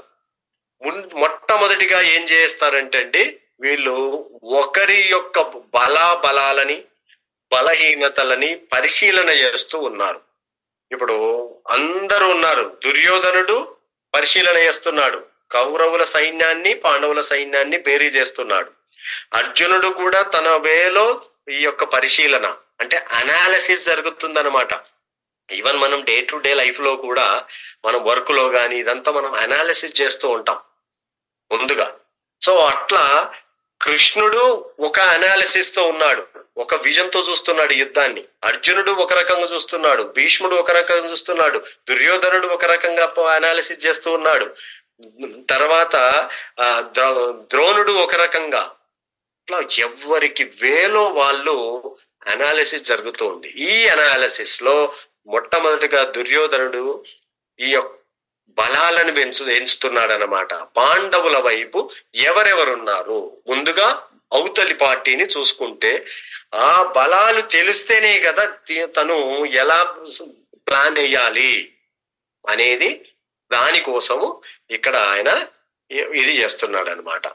సో అనాలిసిస్ జరుగుతుంది. అందుకే ప్రభుపాదుల వారి చాప్టర్కి ఏం చెప్పాడంటే, ఇది అర్జున విషాద యోగం అయినప్పటికీ ప్రభుపాద ఏం చెప్పాడంటే ఇది యుద్ధ రంగమున పరిశీలన, కురుక్షేత్ర రణరంగమున పరిశీలన అనేది చెప్తున్నాడు అనమాట. కురుక్షేత్ర రణరంగమున సైనిక పరిశీలన. సో ఇది రెండు పార్ట్ లాగా ఉంది. ఫస్ట్ పార్ట్ అంతా ఇట్లా పరిశీలన జరుగుతూ ఉంటుంది, అనాలిసిస్ జరుగుతుంది, బలాబలాలు బేరీ చేస్తూ ఉంటారు. సెకండ్ పార్ట్ లో విషాదం ఏర్పడుతుంది. మరి మనకి ఇక్కడ చాప్టర్ నేమ్ టైటిల్ చాలా ఇంట్రెస్టింగ్ ఉంది. ఎవరైనా నోటీస్ చేశారా అండి? చాప్టర్ టైటిల్ పేరేంది? అర్జున విషాద యోగం. విషాదం అంటే దుఃఖం. దుఃఖము యోగంగా ఎలా మారుతుంది? అదే భగవద్గీత మనకు నేర్పిస్తూ ఉంటుంది. ఎప్పుడైతే మన యొక్క దుఃఖాన్ని, విషాదాన్ని భగవంతునికి కనెక్ట్ చేస్తామో అప్పుడు యోగం అవుతుంది. ఏదైనా సరే ప్రతీది కూడా మనం చేస్తున్న కర్మని భగవంతుడికి కనెక్ట్ చేస్తే అది కర్మయోగం అవుతుంది. మనం పాటిస్తున్న జ్ఞానాన్ని, తీసుకుంటున్న జ్ఞానాన్ని భగవంతుడికి కనెక్ట్ చేస్తే అది జ్ఞాన యోగం అవుతుంది. తర్వాత ధ్యానం, మెడిటేషన్ ని భగవంతుడికి కనెక్ట్ చేస్తే యోగం అంటే కనెక్షన్ అన్నమాట. యోగా అంటే కనెక్షన్. ఇప్పుడు మనకు యోగా అంటే ఏమర్థం వచ్చేసిందండి? ఇప్పుడు యోగా అంటే మనందరికీ ఏంటిదంటే ఒక ఎక్సర్సైజ్ మాత్రమే అయిపోయింది. అంటే కొద్ది కాలము మనం జీవితాన్ని బెటర్ చేసుకోవడానికి, ఎక్కువ కాలము హెల్త్ ప్రాబ్లం రాకుండా ఉండడం, ఆ వచ్చినంత టైంని మనం బెటర్ గా వర్క్ చేయడం, సంపాదన, ఇదే అయిపోయింది. కానీ రియల్ యోగా అంటే మనం భగవంతునికి కనెక్ట్ అవ్వడమే యోగా అన్నమాట. సో కాబట్టి ఇక్కడ ఈ యొక్క పరిశీలనలో పాండవుల వైపు ఎవరెవరున్నారో ఇక్కడ చెప్తున్నాడు. నెక్స్ట్ చదువు. 5th శ్లోకం. దృష్టకేతుచేకితానః కాశీరాజచ్చ వీర్యవాన్ పురుజిత్కుంతి భోజచ్చ శైబ్యచ్చ నరపుంగవః. దృష్టకేతువు, చేకితానుడు, కాశీరాజు, పురుజిత్తుడు, కుంతీభోజుడు, శైబ్యుడు వంటి శూరులైన మహాయోధులను అందురున్నారు. Further 6th. యుధామన్యుచ్చ విక్రాంతః ఉత్తమౌజాచ్చ వీర్యవాన్ సౌభద్రో ద్రౌపదేయాచ్చ సర్వ ఏవ మహారథాః. పరాక్రమవంతుడైన యుధామన్యుడు, శక్తిశాలి అయిన ఉత్తమౌజుడు, సుభద్రాతనయుడు, ద్రౌపది కుమారులను అందున్నారు. ఈ వీరులందరూ మహారథులు. సో ఇంతవరకు పాండవుల యొక్క బలాబలాలని అనాలిసిస్ చేశాడు, ఎవరెవరు ఉన్నారు అని. అండ్ ఇక్కడ ఇంతమంది పేర్లు చెప్పాడు కదా, ఇక్కడ ఒక ఇంపార్టెంట్ పర్సన్ పేరు మర్చిపోయాడు. ఎవరికైనా నోటీస్ చేశారా అండి? దుర్యోధనుడు ఇన్ని పేర్లు చెప్పాడు, కానీ ఒక పర్సన్ పేరు చెప్తలేడు అక్కడ. కృష్ణుడు. కృష్ణ పేరా? కృష్ణుడి గురించి. Very good. కృష్ణుడి గురించి చెప్పట్లేడు. ఎందుకంటే కృష్ణుడు అంటే దుర్యోధనుడి కూడా, అంటే ఇక్కడ చూడండి, ఇక్కడ ఒక డీపర్ ద బెస్ట్ మీనింగ్ ఉంది ఇక్కడ. ఇప్పుడు మనం అందరం కూడా జీవితంలో ఉంటూ ఉన్నాం. మనం అంతా ఎంతో మందిని కూడా చూస్తూ ఉంటాం. అందరూ ఉన్నారని చెబుతూ ఉంటాం, నా బలం ఇది, నాకు ఇంత ఆస్తులు ఉన్నాయి, నా ఇంత బ్యాంక్ బ్యాలెన్స్ ఉంది, నాకు ఇంత ఫ్యామిలీ ఉంది, నాకు ఇంత ఉంది, ఇవన్నీ అని చెప్తున్నాం. కాబట్టి చాలా మంది వరకు నాకు భగవంతుడికి ఉన్నాడు, భగవంతుడి కృప ఉంది అని మనం చెప్పం. ఇక్కడ ఎగ్జాక్ట్ గా దుర్యోధనుడు కూడా అదే పాటిస్తున్నాడు. ఎందుకంటే కృష్ణుడు అంటే హేట్రెడ్. ముందే అనుకున్నాం మనం, భగవద్గీత చదవాలి అంటే భగవంతుడి పట్ల మనకు హేట్రెడ్ భావం ఉండకూడదు. ఇక్కడ దుర్యోధనుడికి కృష్ణుడు అంటే, ఎందుకంటే అప్పుడు ఎప్పుడైతే ఈ యొక్క రాయబారానికి వస్తాడో అప్పుడు కృష్ణుణ్ణి బంధించాలని చూసినప్పుడు కృష్ణుడు దుర్యోధనుడికి విశ్వరూపాన్ని చూపిస్తాడు అక్కడ. సో అది కూడా దృష్టిలో పెట్టుకొని భగవంతుణ్ణి పట్టించుకోవట్లేడు. ఇంకా భగవంతుడు ఉన్నాడు అని అనుకుంటే దుర్యోధనుడు డిఫరెంట్ గా ప్లాన్ చేసేవాడు, కానీ ఇక్కడ కృష్ణుణ్ణి భగవంతుడిలాగా చూడట్లేడు. భగవంతుడిలాగానే కాదు, ఎలాగూ చెప్పేశాడు కదా, నేను ఆయుధము పట్టను, యుద్ధం చేయను అన్నాడు. ఇంకేమనుకుంటున్నాడు, కృష్ణ వల్ల ఏమి కాదు అని ఫిక్స్ అయి ఉన్నాడు. అందుకని కృష్ణుడి యొక్క శక్తిని తను ప్రస్తావన లేకపోవడము ఇక్కడ మొట్టమొదటిసారిగా దుర్యోధనుడి యొక్క హేట్రెడ్ భావం కనిపిస్తుంది. సో ఇక్కడే అర్థమవుతాను, ఫస్ట్ చాప్టర్ లోనే మనకు దుర్యోధనుడి కౌరవుల యొక్క ఓటమి తెలిసిపోతూ ఉంటుంది. అవన్నీ మనకు శకునాలు వస్తూ ఉంటాయి ముందు. సో ఇప్పుడు ఏం చెప్తున్నాడంటే, ఇంకా మన మన సైన్యం గురించి వినండి అని తన బలాన్ని గురించి చెప్తున్నాడు ఇక్కడ. అస్మాకం తు విశిష్టాయే తాన్నిబోధ ద్విజోత్తమా నాయకా మమ సైన్యస్య సంజ్ఞార్థం తాన్ బ్రవీమితే. కానీ ఓ బ్రాహ్మణోత్తమ, నా సేనా బలమును నడుపుటకై ప్రత్యేకముగా యోగ్యులైనట్టి నాయకులను గూర్చి మీ కొరకై నేను తెలియజేసేదను. సో నా వాళ్ళ గురించి చెప్తాను అని 8th శ్లోక స్టార్ట్ చేస్తున్నాడు అన్నమాట. భవాన్ భీష్మచ్చ కర్ణచ్చ కృపచ్చ సమితింజయః అశ్వత్థామా వికర్ణచ్చ సౌమదత్తిస్తదైవ చ. యుద్ధమునందు ఎల్లప్పుడూ విజయమును సాధించు మీరు, భీష్ముడు, కర్ణుడు, కృపుడు, అశ్వత్థామ, వికర్ణుడు,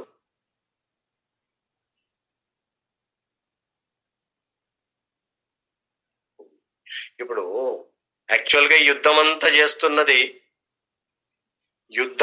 యుద్ధానికి సన్నద్ధమైన రీజనే వాయిస్ బ్రేక్.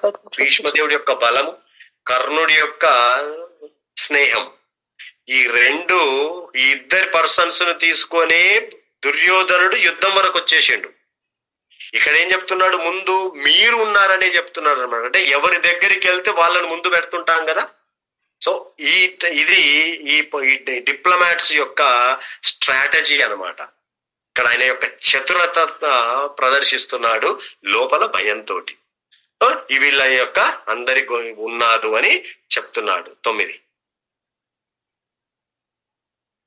అన్యే చ బహవః శూరా మదర్తే త్యక్త జీవితాః నానా శస్త్ర ప్రహరణాః సర్వే యుద్ధ విశారదాః. నా కొరకు తమ జీవితములను త్యాగము చేయుటకు సిద్ధపడి ఉన్న వీరులు ఇంకను పలువురు కలరు. వారందరూ పలు విధములైన ఆయుధములను దాల్చిన వారును మరియు యుద్ధ నిపుణతను కలిగిన వారును అయ్యున్నారు. చూడండి, ఇక్కడ ఇమీడియట్ గా ఒక ప్రశ్న మళ్ళా ఇక్కడ మాట్లాడేశాడు. ఏమంటున్నాడు, నా కొరకు తమ జీవితాలను త్యాగం చేయుటకు. అంటే కౌరవుల సైన్యం అంతా ఈ దుర్యోధనుడి కోసము యుద్ధ భూమిలో చనిపోవడానికి వచ్చారని చెప్పేస్తున్నాడు. అంటే ముందుగానే ఈయనకు ఆ సిమ్టమ్స్, ఆ యొక్క శకునాలు ఆ మాటల ద్వారా వస్తున్నాయన్నమాట. అంటే వీళ్ళందరూ నా కోసం త్యాగం చేయటకై సిద్ధపడి ఉన్న వీరులు అని చెప్తున్నాడు. వచ్చి వాళ్ళు పలు ఆయుధాలతోటి యుద్ధ నైపుణ్యతతో అక్కడొచ్చి ఎదురు చూస్తున్నారు అని చెప్తున్నాడు. నెక్స్ట్, అపర్యాప్తం తదస్మాకం బలం భీష్మాభిరక్షితం పర్యాప్తం త్విదమేతేషాం బలం భీమాభిరక్షితం. సో ఫస్ట్ పాండవుల దాన్ని అనాలిసిస్ చేశాడు బలాలని, తర్వాత వాళ్ళ సొంత కౌరవుల దాన్ని సొంత బలాన్ని అనాలిసిస్ చేసి ఈ 10th శ్లోకాలు ఏం చెప్తున్నాడంటే కంపేర్ చేసేసాడు. ఎందుకంటే ఇక్కడ ఏం చెప్తున్నాడు, మన సైన్య బలము లెక్కింప వీలు లేనిదిగా ఉన్నది, మరియు మనము పితామహుడైన భీష్మునిచే సంపూర్ణముగా రక్షింపబడుచున్నాము. కానీ భీమునిచే జాగరూకతతో రక్షింపబడుచున్న పాండవ సైన్యము పరిమితముగా నున్నది. చూడండి, ఇక్కడ మళ్ళీ దుర్యోధనుడి చతురత కనిపిస్తుంది. ఇక్కడ ఏమంటున్నాడు, రెండింటిని పోల్చి భీష్ముడిదేమో బలాన్ని చెప్తున్నాడు. ఎందుకంటే భీష్ముడి బలము అనంతమైనటువంటిది, సంపూర్ణంగా రక్షింపబడుతుంది కౌరవ సైన్యం. కానీ భీముడిది చాలా పరిమితం. అంటే ఇక్కడ దుర్యోధనుడికి భీముడి మీద ఎప్పుడు జలస్ ఉంటది. అది మనం బిగినింగ్ నుంచి మహాభారత స్టోరీలో ఎక్కడ చూసినా. ఎందుకంటే ఏ వ్యక్తికైనా తనకు ఈక్వల్ గా ఉన్న వాళ్ళ మీద ఈ జలస్ ఏర్పడుద్ది అనమాట. ఎప్పుడైతే మనకు జలస్ వచ్చేసిందో వాళ్ళను తక్కువ చేసి మాట్లాడే అలవాటు వచ్చేస్తుంది. ఇది దుర్యోధనుడి ద్వారా మనకు అర్థమవుతుంది అనమాట. సో ఇలాంటి క్వాలిటీస్, అంటే ఇప్పుడు ధృతరాష్ట్రుడి క్వాలిటీ ఈ రోజు మనం చదువుతున్నాం, దుర్యోధనుడి గురించి వింటూ ఉన్నాం. ఈ 2 పర్సన్స్ లో ఉన్న క్వాలిటీస్ గనక మనకు ఉంటే అప్పుడు మనం ఇక్కడ ఒక్కసారి బ్యాక్ వెళ్ళి ఈ క్వాలిటీస్ లేకుండా వాటి మీద మనము ఫోకస్ చేయాలన్నమాట. ఎందుకంటే బ్యాక్ వెళ్ళి మనం ఏవైనా కరెక్ట్ చేసుకోవాల్సిన క్వాలిటీస్ ఉంటే చేసుకోవడానికి ఖచ్చితంగా ఇది ఉపయోగపడుతుంది. సో అందుకని ఇక్కడ బలం భీమాభిరక్షితం సో అన్నది చాలా లిమిటెడ్ తో ఉంటుంది. ఎందుకంటే భీష్ముడితో పోలిస్తే భీముడు చాలా చిన్నవాడు అని ఇక్కడ చెప్తున్నాడు అనమాట.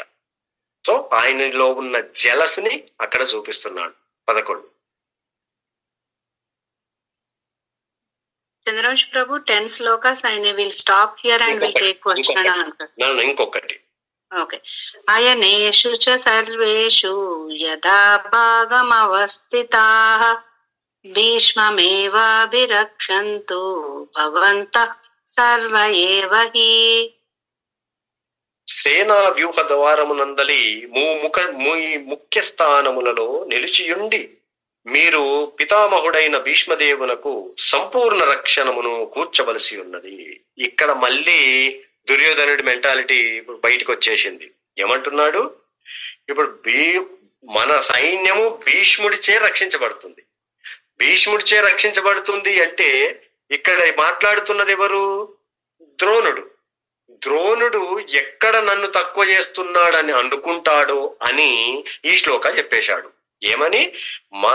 మీ ముఖ్య స్థానములలో ఉండి పితామహుడైన భీష్ముడికి సంపూర్ణ రక్షణాన్ని ఇవ్వండి. అంటే పితామహుడైన భీష్ముడు కొంచెం ముసలివాడయ్యాడు, ఆయనను మీరు రక్షించండి. అంటే మీరు ఆయనను రక్షించే వాళ్ళు అంటే సైన్యము ఆయన చేత రక్షించబడుతుంది. మళ్ళీ మీరు ఆయనను రక్షించండి అంటే ఆయనను రక్షించే శక్తి మీకు ఉంది అని ఇట్లా ప్రతి దగ్గర దుర్యోధనుడు ఈ డిప్లొమాట్ గా మాట్లాడుతూ ఉన్న ఆ స్థితిని చూసి ఇంకా భీష్ముడు అనుకుంటాడనమాట, వీడు అత్యుత్సాహాన్ని ప్రదర్శిస్తున్నాడు అని. దుర్యోధనుడికి సంతోషాన్ని ఇవ్వడం కోసము 12వ శ్లోకాన్ని మొదలు పెట్టిండు. అది మనం నెక్స్ట్ క్లాస్ లో తెలుసుకుందాం. 12th. ఇప్పుడు ఎవరికైనా ఏమైనా క్వశ్చన్స్ కామెంట్స్ ఉంటే మనం తీసుకుందామండి. సో ఒకసారి రీక్యాప్కి వెళ్తే మనము భగవద్గీత 700 శ్లోకాస్, ఆ 700 శ్లోకాస్ 18 చాప్టర్స్ లో ఉన్నాయి. ఆ 18 చాప్టర్స్ ని 3 భాగాలుగా విభజించారు భగవద్గీత అని. కర్మయోగ, భక్తి యోగ, జ్ఞానయోగ. సో ఈ మొత్తం ఒక చాప్టర్ కి చక్కగా లింక్ ఉంటుంది. తర్వాత 700 శ్లోకాస్ ని కృష్ణుడు, అర్జునుడు, తర్వాత సంజయుడు, తర్వాత ధృతరాష్ట్రుడికి ఒకే ఒక శ్లోకం ఉంది. కృష్ణుడు మాత్రము 574 శ్లోకాస్ మాట్లాడతాడనమాట. రైట్. తర్వాత ఈ భగవద్గీత 5 టాపిక్స్ గురించి మాట్లాడుతుందండి మెయిన్ గా. నంబర్ 1 జీవుడు, మనం గురించి, జీవుడి గురించి. తర్వాత ఈశ్వరుడు అంటే భగవంతుడు, హూ ఇస్ భగవాన్. తర్వాత ప్రకృతి, నేచర్, వాట్ ఈస్ ద ప్రకృతి and what is the time, కాల, అండ్ వాట్ ఈస్ ద కర్మ. సో ఈ 5 టాపిక్లను గురించి మనకు అనువున త్రూ అవుట్ ద భగవద్గీత ఇవి మనకు చక్కగా అర్థమయ్యేటట్టుగా మనకు చెప్తాడనమాట. సో ఫస్ట్ గా మనకు ఈ రోజు దాంట్లో దుర్యోధనుడి మరియు ధృతరాష్ట్రుడి యొక్క వ్యక్తిగతం ఎలా ఉంటుంది, వాళ్ళ క్యారెక్టర్ ఎలా ఉంది అంటే మనం మాటలను బట్టే మనల్ని కూడా చాలా మంది అనలైజ్ చేస్తారు. చాలా వరకు మనము మన ఇంటికి వెళ్ళగానే మన ప్రవర్తనను బట్టి మన మొత్తం వంశాన్ని కూడా వాళ్ళు అనలైజ్ చేస్తారనమాట. వాళ్ళు ఏం చక్కగా పెరిగినట్టు లేరండి, పెద్ద కల్చర్ లేనట్టుంది అని చాలా సార్లు మనం కొంతమంది ద్వారా వింటూ ఉంటాం. సో కాబట్టి మనము ఆ కల్చరు, మన యాటిట్యూడ్, మన పర్సనాలిటీ ఇక్కడ దుర్యోధనుడు, ధృతరాష్ట్రుడు ఈ భౌతికమైనటువంటి ఒక పర్టికులర్ ఈ కలియుగంలో పర్సన్స్ ఎలా ఉంటారో దానికి అద్దం పట్టినట్టుగా వాళ్ళ క్యారెక్టర్ ఉంటుంది అనమాట. రైట్. ఇప్పుడు ఏమైనా క్వశ్చన్స్ ఉంటే తీసుకుందాం. స్వామి, ఇప్పుడు 700 శ్లోకాలు ఉన్నాయి కదా, ఇప్పుడు మీరు చెప్పిన 10 అందులోటివే. సో కదా, ఇప్పుడు ఈ 10 శ్లోకాలు ఏ దాంట్లోకి వస్తాయి? జ్ఞానయోగంలోకి, కర్మయోగంలోకి? చాప్టర్ 1 నుంచి చాప్టర్ 6 వరకు కర్మయోగాలోనే తీసుకుంటుంది. కర్మయోగం తర్వాత భక్తి యోగం వస్తుంది. కొంతమంది జ్ఞాన యోగాన్ని చదివే వాళ్ళు ఏం చేస్తారంటే, అందుకే ఎవరైనా చదువుతున్నాడు భగవద్గీతను మొట్టమొదటిగా 12th చాప్టర్ లో శ్లోకాలు నేర్పిస్తుంటారు పిల్లలకు కూడా. ఎందుకంటే జ్ఞానయోగం అనేది భక్తి యోగం. 12th చాప్టర్ ఈజ్ ప్యూర్ భక్తి యోగం శ్లోకాస్ ఉంటాయి, అందుకని అక్కడ మొదలు పెడతారు. కొంతమంది ఏం చేస్తారంటే భగవద్గీత చదివేటప్పుడు 13వ చాప్టర్ నుంచి ముందు చదువుతారు, ఎందుకంటే మేము జ్ఞాన యోగంలో ఉన్నామండి అని. సో ఇది ఫస్ట్ 1 నుంచి 6 కర్మయోగ, 7 నుంచి 12 భక్తి యోగ, 13 నుంచి 18 వరకు జ్ఞాన యోగ. అంటే మీరు చాప్టర్ల ప్రకారం చెప్తున్నారు. ఇప్పుడు మనం చాప్టర్ వైజ్ పోతున్నాము. ఈ చాప్టర్ నుంచి మనకి ఎలా ఉంటుందంటే ఒక సెక్షన్ నుంచి ఒక శ్లోకాకి ఇంకొక శ్లోకాకి లింక్ పోతా ఉంటుంది.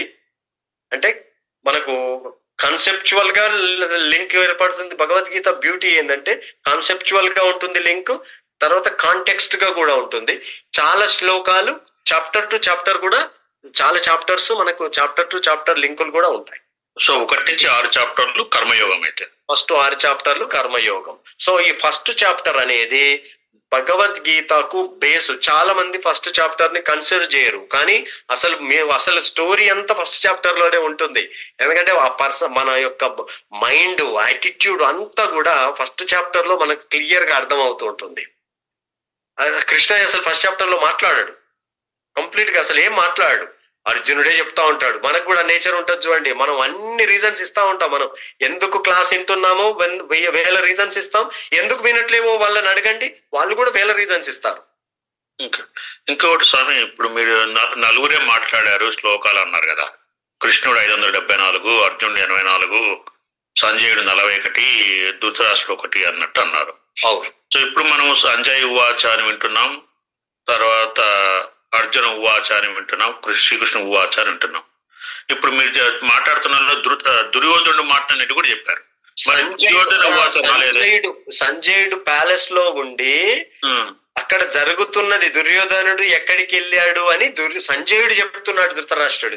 ఇవన్నీ సంజయుడు చెప్తున్నాడు అనమాట. స్టోరీ అక్కడ జరుగుతున్నదంతా సంజయుడు ధృతరాష్ట్రుడితో చెప్తున్నాడు. అందుకే ఫస్ట్ ఏముంది, ధృతరాష్ట్ర ఉవాచ మొదలైంది. 2వ శ్లోకాల్లో సంజయ ఉవాచ అన్నాడు. అంటే ఇదంతా సంజయ్ మాట్లాడుతున్నాడు. సంజయుడు చాలాసేపు మాట్లాడతాడేమో కదా చాప్టర్ లో కొన్ని ఉంటాయి, అక్కడక్కడ సంజయుడు ఎంటర్ అవుతాడు, మళ్ళీ లాస్ట్ చాప్టర్ లోకి వస్తాడు అక్కడక్కడ. ఎందుకంటే మనం వింటున్న భగవద్గీత కృష్ణుడు చెప్తున్నది కాదు, సంజయుడు చెప్తున్న భగవద్గీత వింటున్నాం మనం. ఓకే, అర్జునుడు ఎక్కడ వస్తాడు? చివరి యుద్ధ భూమిలో వచ్చినప్పుడు అర్జున వాచ్ వస్తుంది. ఇప్పుడు ఇదంతా అర్జునుడు కృష్ణ కన్వర్జేషన్. ఇప్పుడు నెక్స్ట్ అర్జునుడు మాట్లాడతాడు. ఇప్పుడు ఇదంతా అయిపోయిన తర్వాత అర్జునుడు కృష్ణ దగ్గరికి వెళ్ళి చెప్తున్నాడని సంజయుడు మంచిగా నారేట్ చేస్తున్నాడు అనమాట ఈ స్టోరీ అంతా. ఇప్పుడు మనకు సినిమాలలో చెప్తుంటారు చూడండి, ఇది జరుగుతుందని ఒకటి చెప్తూ ఉంటారు, అక్కడ ఇంకొకటి స్క్రీన్ మీద ఇంకొక స్టోరీ నడుస్తూ ఉంటుంది. అలా ప్రతి చాప్టర్ ఒక పేరు పెట్టారు. ఇప్పుడు అర్జున విషాద యోగం ఫస్ట్ దాంట్లో అర్జునుడు నిజానికి కూడా విషాదానికి వచ్చేస్తాడు. కానీ మనం చూస్తుంటే ఇక్కడ ఏమనిపిస్తుంది, ఫస్ట్ లో అంత పరిశీలన మాత్రమే జరుగుతూ ఉంది. అంటే ఈ చాప్టర్ రెండు భాగాలుగా విభజించుకుంటాం మనం. ఫస్ట్ దేమో అబ్జర్వేషన్. ఎప్పుడైనా కూడా మనం ఏ పని చేసినా బలాబలాలు ఏదైనా చూడండి, ఈవెన్ మ్యాచ్ పెళ్లి సంబంధాలు వెళ్ళినా గానీ వాళ్ళ బలాబలాలు చూసుకుంటా ఉంటారు. పిల్లవాడికి ఎంత ఆస్తి ఉంది, పిల్లవాళ్ళకి ఎంత ఆస్తి ఉంది అనేసి. సో ఇలా బలాబలాలు చూసుకొని అప్పుడు దాన్ని బట్టి మనం మ్యాచ్లు సెట్ చేసుకుంటాం. అది ఏదైనా కానీ రిలేషన్ ఏదైనా అట్లనే ఉంటుంది. సో అట్లాగే ఇక్కడ ఫస్ట్ పార్ట్ లో ఉన్నాం మనం. ఫస్ట్ పార్ట్ లో అబ్జర్వేషన్ ఉంది. ఇక సెకండ్ పార్ట్ కు వచ్చేసరికి అర్జునుడు కంప్లీట్ గా కంపాషన్ అయిపోతాడు అనమాట. అప్పుడు విషాద యోగం ఏర్పడుతుంది. సో ఈ రకంగా మనకు 18 చాప్టర్లు 18 వారాలు పడుతుంది. రైట్, మనకు కొంచెం టైం పట్టుద్ది. ఎందుకంటే మనం ఇప్పుడు ఫాస్ట్ గా వెళ్ళడము ఒక పద్ధతి, కొంచెం మనకు దాన్ని అనాలిసిస్ చేసుకుంటూ పోవడం రెండో పద్ధతి. లేట్ అయినా అంటే మినిమం అయితే 20 వారాలు 25 వారాలు మనకు అట్లా వస్తుంది. మనం కొంచెం ముందుకు వచ్చామనుకోండి కొంచెం ఫాస్ట్ అవుతాం, ఎందుకంటే సబ్జెక్ట్ లో లీనం అవుతాం కదా, మనకి కొంచెం ఫాస్ట్ గా వెళ్తుంది. ఇప్పుడు ఏంటంటే పాత్రల పరిచయాలు, తర్వాత ఈ కాన్సెప్ట్, ఈ టర్మినాలజీ ఇవన్నీ కూడా మనకు కొత్తగా ఉంటాయి. ఒక 2-3 క్లాసెస్ అయినాయి అనుకోండి, మనకు అన్ని పాత్రల పరిచయం ఏర్పడుతుంది. ఆ సబ్జెక్ట్ ఎట్లా వెళ్తుందో, ఏ ప్రాసెస్ లో వెళ్తుందో కూడా మనకు అర్థం అవుతుంది అనమాట. ఈ శ్లోకాలు భగవద్గీత బుక్ లో కూడా ఉన్నాయి కదా, ఈ శ్లోకాలకి అన్ని అవే శ్లోకాలు అవే మనం చదువుతున్నాం. సృజన మాతాజీ, ఎనీ కామెంట్స్ అమ్మా? ఇంకెవరికైనా క్వశ్చన్స్, కామెంట్స్? చాలా బాగుంది ఆయన డిస్క్రిప్షన్, బాగానే ఉంది. Very nice. Lot of ego. Duryodhana has a lot of ego. He's describing all these warriors and basically says I have big warriors and Pandavas has very little. So that's how he is. But it's very nicely describing. Beautiful. Thank you అక్క. So మనం ఏంటంటే ఇవి అర్థం చేసుకుంటూ పోతుంటాం అనమాట. ఆయనకేమో తండ్రికేమో మమకారం ఉంది, ఈయనకేమో అహంకారం ఉంది. అహంకారం ఉండి భగవంతుడిని కూడా లెక్క చేయట్లేదు, భగవంతుడు ఉన్నాడని కూడా పట్టించుకోవట్లేడు దుర్యోధనుడు, అసలు పేరు కూడా ఎత్తుతలేడు. సో అది రైట్. అందుకే ఫస్ట్ చాప్టర్ లోనే చూడండి, ఫస్ట్ చాప్టర్ లోనే రిజల్ట్ కనిపిస్తుంది. మనం ముందుకు వెళ్తా ఉంటే ఫస్ట్ చాప్టర్ రిజల్ట్ వస్తుంది. కానీ దీంట్లో ప్రతి ఒక్కరికి గుడ్ క్వాలిటీస్ కూడా ఉన్నాయి. ఇప్పుడు దుర్యోధనలో ఆత్మాభిమానం మంచిది, కొన్ని ప్లస్ ఉన్నాయి, మైనస్ ఉన్నాయి, చాలా మైనస్ ఉన్నాయి. అంటే ఇప్పుడు మనం ఏంటంటే క్వాలిటీస్ బేస్ చేయట్లేము, ధర్మాన్ని పట్టుకుంటున్నాం. ధార్మికత అధార్మికత అనే కాడ కాన్సెప్ట్ లో ఉంటుందన్నమాట. సో ధార్మికతగా ఉన్నప్పుడు భగవంతుడు ఎప్పుడు సపోర్ట్ చేస్తాడు. సో ధార్మికత లేదనుకోండి, సో అంటే దీన్ని బట్టి ఏమర్థం అవుతుంది, సో పర్సన్ ఎన్ని బెస్ట్ క్వాలిటీస్ ఉన్నా గానీ ధర్మాన్ని పట్టుకోకపోతే, అదే కదండి ఇప్పుడు భీష్ముడి రోల్ మనకు అదే ఇస్తుంది. భీష్ముడిలో ఒక్క చెడగుణం లేదు, రైట్? భీష్ముడిలో చెడగుణం అనేది ఉండదు. పైగా ఆయన కృష్ణుడికి భక్తుడు కూడా, పరమ భక్తుడు. అయినా ఆయన ఎక్కడ పోయాడు? అధర్మం సైడ్ నిలబడ్డాడు. ఎప్పుడైతే అధర్మం సైడ్ నిలబడితే నువ్వు ఎంత గుడ్ క్వాలిటీ పక్కన పెట్టేసేయి, అవన్నీ రాంగ్ క్వాలిటీసే అవుతాయన్నమాట. ఎందుకంటే ధర్మం అనేది ఇక్కడ హయ్యెస్ట్. అది మనకు ఫస్ట్ చాప్టర్ ఎండింగ్ లో అర్థమైపోతుంది. అన్నింటికంటే హయ్యర్ ధర్మం, ధర్మానికంటే హయ్యర్ సనాతన ధర్మం వస్తుంది. మళ్ళీ సనాతన ధర్మం అనేది ఇంపార్టెంట్ మనకి. అందుకే మనమంతా ఇప్పుడు మతం కాదు, మనది సనాతన ధర్మం. ఈ సనాతన ధర్మము దీనికి ఎలాంటి భేదభావాలు ఉండవు. దీంట్లో అన్ని భగవంతుణ్ణి సెంటర్ చేసుకొని చూడడం నేర్పించింది అనమాట మన శాస్త్ర వేదాస్ అన్ని. మనం అది లాస్ అయ్యాం కాబట్టి సో అందుకని మనం నోటీస్ చేయాలన్నమాట. ఇప్పుడు గుడ్ క్వాలిటీ బ్యాడ్ క్వాలిటీ కాదు, ధర్మాన్ని పట్టుకున్నావా లేదా. పాండవులు ధర్మాన్ని పట్టుకున్నారు. ఇప్పుడు ప్రతి వ్యక్తి ఎవ్వరు పర్ఫెక్ట్ కాదు ఈ లోకంలో, కానీ ధర్మం పట్టుకోవడం పర్ఫెక్షన్ ఇస్తుంది. ధర్మాన్ని పట్టుకుంటే చాలు, అది ఒక డే పర్ఫెక్షన్ ఇస్తుంది. అధర్మాన్ని పట్టుకుంటే నువ్వు ఎంత పర్ఫెక్ట్ అయినా ఖచ్చితంగా పతనం అయ్యి. ధర్మాన్ని పాటిస్తూ అధర్మం కూడా చేయొచ్చా? లేదు, ఇక ధర్మం అన్నప్పుడు అధర్మం ఉంటది. ఇంకా దుర్యోధనికి శాపం ఉంది కదా, దుర్యోధనుడు పోతుంటే ఆయన తొడకి ఇది కృష్ణుడు పాచికి ఇది చేస్తాడు కదా. అదంతా ఏంటంటే లీలలో ఈ అధర్మ పరులను చంపడానికి కృష్ణ వేసిన ప్లాన్లు. ఇదంతా కూడా యుద్ధం ఏంది, కృష్ణుడు ఇంత యుద్ధం చేపించాల్సిన పని లేదు. ఆయన అలా చూస్తే మొత్తం సంహరించేయచ్చు. కానీ అక్కడ అర్జునుడి తన భక్తుడికి గ్లోరీ ఇవ్వాలి. కృష్ణుడు ఎప్పుడు గ్లోరీ తీసుకోడు, అదే ఆయన బ్యూటీ. తన భక్తులకి ఇవ్వాలని చూస్తుంటాడు అనమాట. ఆ గొప్పతనాన్ని, ఆ కీర్తి అంతా భక్తులకి ఇవ్వాలి. అందుకని ఇది లాస్ట్ కు తెలుస్తుంది. మనం భగవద్గీత ఎండుకు వచ్చినప్పుడు అందరు కూడా పోయి ఒక ఆయన అడుగుతారు, ఏం జరిగింది, నేను బాగా చంపిన అన్నప్పుడు అది కూడా వెళ్ళింది. ఎవరు ఎక్కువ చంపిరో అప్పుడు వాళ్ళు ఆ సాక్ష్యం చెప్తారు అనమాట. అప్పుడు అర్థం అయితే ఓ మొత్తం ఇదంతా యుద్ధం అంతా కృష్ణదేనా అని. సో అది మనకు తెలుస్తూ ఉంటుంది, చాలా బ్యూటిఫుల్ గా ఉంటుంది. యాజ్ మనం ముందుకు వెళ్తా ఉంటే ఒక్కొక్క స్టోరీ కనెక్ట్ అవుతూ ఉంటాం ఎగ్జాంపుల్స్ తో. సో మనకు సబ్జెక్టు మీకు ఎవరికైనా దీంట్లో ఎనాలిసిస్ లో ఓకే అయితే మనం ఇట్లా కంటిన్యూ చేస్తూ ఉంటాం అనమాట. ఇప్పుడు భగవద్గీత చెప్పి అక్కడ ఏం జరుగుతుంది చెప్పడమే కాదు, దాంట్లో ఇన్నర్ మీనింగ్ చూసుకుంటూ పోతున్నాం అనమాట మనం. ఈ సంజయుడు మీరు శిష్యుడు అన్నారు కదా, ఎవరు యాక్చువల్ గా సంజయుడు? సంజయుడు ఆయన యొక్క శిష్యుడు అనమాట. ఆయన మంచి ధార్మికత గలవాడే, కానీ అధర్మం వైపు ఉన్నాడు. వీళ్ళంతా ఏంటంటే ఇక అటు ఆ శిబిరంలో ఉన్నారు. ఆ శిబిరంలో ఎవరున్నా పోవాల్సిందే అల్టిమేట్. సో మనకు తెలుస్తుందండి, మనం నెక్స్ట్ ఫర్దర్ వెళ్తా ఉంటే తెలుస్తుంది. ఇంకెవరికైనా ఏమైనా క్వశ్చన్స్ అండి? He doesn't like Dhritarashtra's behavior, but he is assigned to be translator, so that's why in between he says that. Duty bound undi untaru. Yeah, so he is doing his duty actually. He is also a devotee of Lord Krishna, you know. So, but he doesn't like Dhritarashtra's behavior, but because of his position, he cannot say too much. But in between he says. ఇలా భారతంలో చాలా characters అలానే ఉన్నాయి. ఇప్పుడు కర్ణుడు ఉన్నాడు. కర్ణుడు అధర్మం అని తెలిసిన స్నేహితుల కోసం చేశాడు. ఒక్క నిమిషం అండి, వేరే వాళ్ళు ఒక్కసారి ఎవరు క్వశ్చన్ అడిగారు. సో మనం అందరికి సర్క్యులేట్ చేద్దాం, క్వశ్చన్ అందరికి ఆపర్చునిటీ ఇద్దాము. ఇందాక ఎవరు మాట్లాడారు, ఐఫోన్ అని ఉండే మతేసి, సారీ నేను మారుస్తాను. మీరు చాలా చక్కగా క్లియర్ గా చెప్తున్నారు, అంత క్లియర్ గా అర్థమవుతుంది. కానీ భగవద్గీత బుక్ మా దగ్గర లేదు. ఇప్పుడు ఈ శ్లోకాలు మళ్ళీ చదవాలన్నా, మళ్ళీ అర్థాలు ఒకసారి చూడాలన్నా ఎక్కడ ఉన్నారు? మేము యుఎస్ అండి. అంటే ఏ స్టేట్? ఎక్కడ? మన న్యూయార్క్ లో ఉన్నారా? సో న్యూయార్క్ లో మీరు బుక్ మా దగ్గర ఉందండి. మీకు తెలుగులో కావాలంటే తెలుగులో, ఇంగ్లీష్ లో అన్నా ఇంగ్లీష్ లో ఉంది. తెలుగులోనే కావాలి. మీకు ఎట్లా చేర్చాలనేది నాకు ఒకసారి మీరు వాట్సాప్ గ్రూప్ లో ఉన్నామా? ఇది కమ్యూనిటీ అని ఒకటి జాయిన్ అయ్యాను. దాంట్లో జాయిన్ అయ్యావా?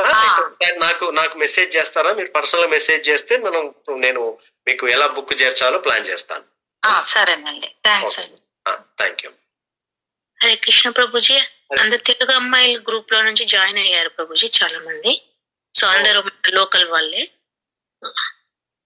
అయితే వాళ్ళు మన గ్రూప్ లోకి, మన కమ్యూనిటీలోకి వచ్చారా? మన తెలుగు కొంతమంది వచ్చారు ప్రభుజీ, కానీ కొంతమంది డైరెక్ట్ గా లింక్ జాయిన్ అయినట్టున్నారు. ఒకసారి ఇందులో పెడతావమ్మా నువ్వు ఆ లింక్ కూడా? మన వాట్సాప్ గ్రూప్ లింక్ ఏమైనా పెట్టగలవా ఇందులో? మన దాంట్లో ఈ చాట్ గ్రూప్ లో పెడితే ఎవరైనా జాయిన్ అయితే జాయిన్ అవుతారు. ఆల్సో ప్రభుజీ అమ్మా చెప్పమ్మా. చాలా ఫస్ట్ క్లాస్ చాప్టర్ అయితే చాలా బాగుందండి. మా ఫ్రెండ్ మరి నేను క్లాసెస్ అటెండ్ అవుతున్నాను అనుకుందా ఏమో, నాకు కాపీ ఇచ్చింది. సో అది చదువుతూ ఉంటే మాతాజీ శ్లోకాలు చదువుతుంటే చూస్తూ ఉన్నాను అనమాట. ఐ వాజ్ రీడింగ్ అలా. అయితే మేబీ ఒక ఎవ్రీ 10-15 క్లాసెస్ మేబీ ఒక దగ్గర కలిసి లోకల్ వాళ్ళు ఉంటే అందరు ఇంట్రెస్ట్ ఉంటే కలిసి I think we can do like a summary or something like that కదా. కరెక్ట్. ఎస్ అమ్మా, ఎస్, దట్స్ పర్ఫెక్ట్. ఎస్ మనం ఒక లేదంటే ఒక ఎవ్రీ 8 weeks తర్వాత పెట్టుకుందాం. 8 classes తర్వాత మనం ఒకసారి చేసాం అనుకోండి, అంత సమ్మరీ వస్తుంది. శ్లోకాస్ ఎట్లా వీలవుతే అట్లా మనం చేయొచ్చు. తప్పకుండా చేద్దాం అమ్మా. That's a good idea, great idea. Prabhuji, నా దగ్గర లైక్ శ్లోకాస్ ప్రిపేర్ అవటానికి ఒక లింక్ ఉంది. Can I share that? Like split చేసి ఉంటుంది అది audio. If it is helpful I can share. ఇప్పుడు నా దగ్గర ఒకటి ఓన్లీ శ్లోకాస్ ది PDF ఉంది ప్రభుజీ, నేను I can share that. Okay, ఇది ఎట్లా ఉంటుందంటే మీకు ధృతరాష్ట్రవాచ మామకా పాండవ శివాది మీకు లైన్ బై లైన్ స్ప్లిట్ చేసి ఉంటుంది. I can share it if it is helpful. You can. మీరు నాకు షేర్ చేయండి ముందుగా, నాకు షేర్ చేయండి, దాన్ని ఒకసారి చూస్తాను నేను. సో అది యూస్ఫుల్ నేను షేర్ చేస్తాను గ్రూప్ లో. అలాగే, థ్యాంక్ యూ అండి. శ్లోకాలతోని మీనింగ్స్ కూడా ఉందా ప్రభుజీ? నా దగ్గర ఓన్లీ శ్లోకాస్ ఉంది. అయితే అది ఒక రకంగా చెప్పాలంటే అమ్మ, బుక్ ఇస్ ద బెస్ట్. ఎందుకంటే మనం బుక్ చదవడం అలవాటు కావాలి. అదిగో సృజన మాతాజీ అనుకోగానే బుక్ మాతాజీ దగ్గరికి చేరింది చూడండి. మీరు మ్యూట్ లో ఉన్నామమ్మా సృజన. అంటే బుక్ లో విత్ మీనింగ్ ఉందా? మీనింగ్ ఉంటుంది, దాని ట్రాన్స్లేషన్ ఉంటుంది, పర్పోర్ట్ కూడా ఉంటుంది. దాని శ్లోకం ఇప్పుడు మీరు చెప్పినట్టుగా ఇప్పుడు చెప్పినట్టుగానే అన్ని ఉంటాయి. బుక్ కంప్లీట్ గా ఉంటుంది. ప్లస్ ఈ హార్డ్ బుక్ చదవడం అనేది చాలా మంచిది. లేకుంటే సాఫ్ట్ దానికి అలవాటు పడ్డాం అనుకోండి, కంప్యూటర్ చూస్తూ ట్యాబ్స్ చూస్తూ 2 సార్లు చదువుతాం, 2 శ్లోకాలు 3 శ్లోకాలు యూట్యూబ్ లోకి వెళ్ళొద్ది మన mind. I think maybe interested ఉన్న వాళ్ళకి బుక్స్ తెప్పించగలిగితే వీ కెన్, అది ఇంట్రెస్ట్ ఉంటే we can pay for that అండి. నాగేంద్ర కన్య బుక్స్ మనం తెప్పిద్దామా? రాసక్రీడ మాతాజీ, మనం బుక్స్ మన దగ్గర కొన్ని ఉన్నాయి తెలుగువి. రాసక్రీడ మాతాజీ 5 ఇచ్చారు మనకి. అవి ఉన్నాయి 5 books ఇప్పుడు ప్రెసెంట్ ఉన్నాయి. ఇంకొక 1 week నెక్స్ట్ క్లాస్ వరకు తెప్పిస్తాం మేము. ఎవరికైనా కావాలంటే నాకు లింక్ పెట్టండి. కావాలంటే అందరి దగ్గర సేమ్ బుక్స్ ఉంటే బెటర్. సో కాంటాక్ట్ అయినా పర్వాలేదు, ఎవరి కాంటాక్ట్ అయినా మనం బుక్స్ అందిద్దామండి. అమ్మ శిరీష, నీకేమైనా క్వశ్చన్ ఉందా? సార్, భగవద్గీత నేను చాలా ఇయర్స్ నుంచి విందాం అనుకుంటున్నాను, కానీ స్టార్టింగ్ వినడం తర్వాత అసలు వినలేకపోయా. అంటే ఏదో ఒక రీజన్, బిజీగా ఉండడం మూలన ఏదో. ఇవాళ అయితే నేను మా అబ్బాయి లింక్ పంపాను, నేను జాయిన్ అయ్యాను సార్. నేను చాలా అంటే ఇంత డీటెయిల్ గా ఎప్పుడు ఎవరు ఎక్స్ప్లెయిన్ చేయలేదు. చాలా నాకు నా లైఫ్ సిచ్యుయేషన్ లో ఏం అవసరమో అవన్నీ మీరు చెప్తున్నారు. నాకు చాలా హ్యాపీగా ఉంది సార్. నేను చాలా ఇంప్రెస్ అయ్యాను మీ క్లాస్ కి. చాలా సంతోషం. అది మీరు అది చెప్తున్నది మీరు మీ దాన్ని మాకేంటి అంటే బాగుంది అని చెప్పకుండా ఇంకో నలుగురికి చెప్పారు అనుకోండి, నలుగురు బెనిఫిట్ అవుతారు. ఇది మనం ఏంటంటే మనం ఇంత ముందుగా అనుకున్నాం కదా, ఇది వీఆర్ ఫ్యామిలీ. సో ఈ ఫ్యామిలీలో ఎవరు, ఎందుకంటే ప్రతి శ్లోక శోకాన్ని తీసేస్తుంది. మనకి ఎలాంటి శోకం ఉన్నా దాంట్లోంచి బయటికి వేసేదే భగవద్గీత శ్లోక. అందుకని నలుగురికి షేర్ చేద్దాం, నలుగురిని తీసుకొచ్చి సబ్జెక్టును వినిపించడమే ద బెస్ట్. మనం community service or national service, anything అనమాట. థ్యాంక్ యూ అమ్మా, థ్యాంక్ యూ. మీ వర్డ్స్ చాలా ఇన్స్పైరింగ్ గా ఉన్నాయి.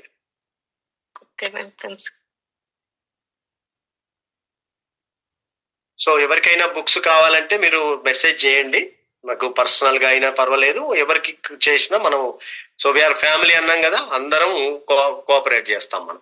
ప్రభుజీ లింక్ చాట్ లో పెట్టాను ప్రభుజీ. లింక్ కూడా ఉంది. మీరు ఎవరైనా జాయిన్, ఒకవేళ వాట్సాప్ గ్రూప్ లో జాయిన్ లేకపోతే ఇప్పుడు జాయిన్ కావచ్చు. దాని మీద క్లిక్ చేస్తే మీరు గ్రూప్ లో జాయిన్ అవుతారు. సో ప్రతి అప్డేటు మనకి చేరుతుంది అనమాట. అవుట్ ఆఫ్ స్టేట్ వాళ్ళు కూడా ఆ లింక్ జాయిన్ అవ్వచ్చా ప్రభుజీ? ఎవరైనా జాయిన్ కావచ్చు అమ్మా, ఎందుకంటే ఇది సనాతన ధర్మం, అందుకే మనం ఇది సనాతన ధర్మంగా తీసుకుంటున్నాం. మనది family Krishna family. Krishna family అంటే నో లిమిట్స్, నో బౌండరీస్ అన్నమాట. మనం ఇక్కడ ఉన్న 26 మందే కాదు, కృష్ణ దేవతలందరూ కూడా ఎక్కడ భగవద్గీత శ్రవణం జరుగుతూ ఉంటుందో అక్కడ దేవతలు కూడా వచ్చి ఉంటారు. ఇప్పుడు మనతో పాటు వాళ్ళందరూ ఉంటారు. మనకి ఈవెన్ హనుమాన్ ఉంటాడు, ఈవెన్ యమధర్మరాజు కూడా మనలో పాటు ఒక శ్రోతగా ఎక్కడో దగ్గర వింటూనే ఉండి ఉంటాడు అనమాట. అంత పవర్ఫుల్ ఉంటుంది ఇది. సో అది ముందుగా చెప్పుకున్నాం కదా, ఈ గంట మనకు వేస్ట్ అవ్వదండి. మీరు ప్రతి వీక్ ద బెస్ట్ ఇన్స్పిరేషన్ తోటి ముందుకు రండి. మన అకౌంట్ లోనే మనము డిపాజిట్ చేసుకుంటున్నాం అన్న సంగతి మర్చిపోవద్దు. అది మనల్ని మొత్తాన్ని సేవ్ చేస్తుంది.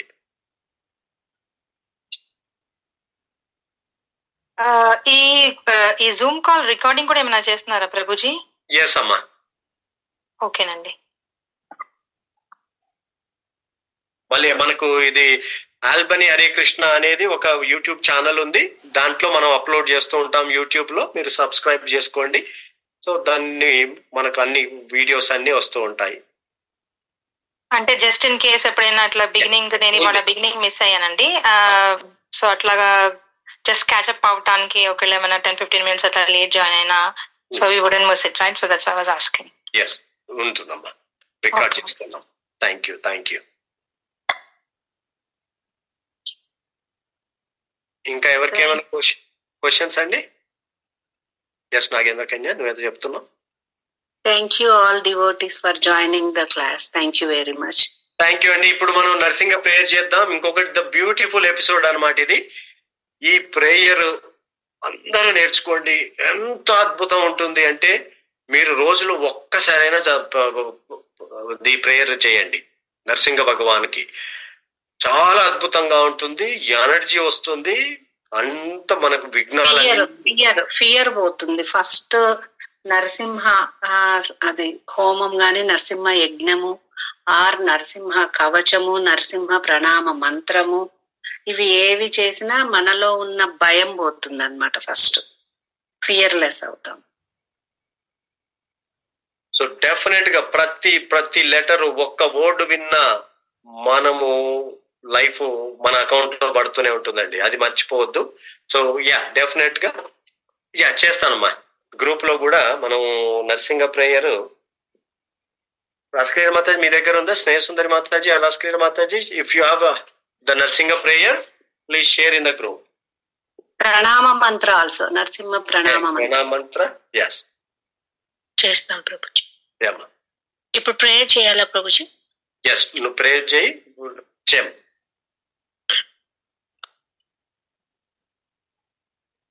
ఓం నమో భగవతే నారసింహాయ. నమస్తే తేజసి ఆవిర్భవ వర్జనక వర్జధంష్ట కర్మాశయాన్ రంధయ తమోగ్రస ఓం స్వాహా. అభయమాత్మని భూయిష్ట ఓం శ్రాం. ఓం నమో నారసింహాయ. నమస్తే నరసింహాయ ప్రహ్లాదదాయిని హిరణ్యాకాశీపూర్వక్షః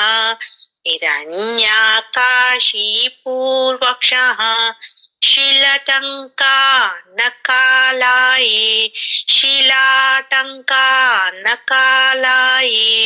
ఇతో నరసింహ పరతో నరసింహో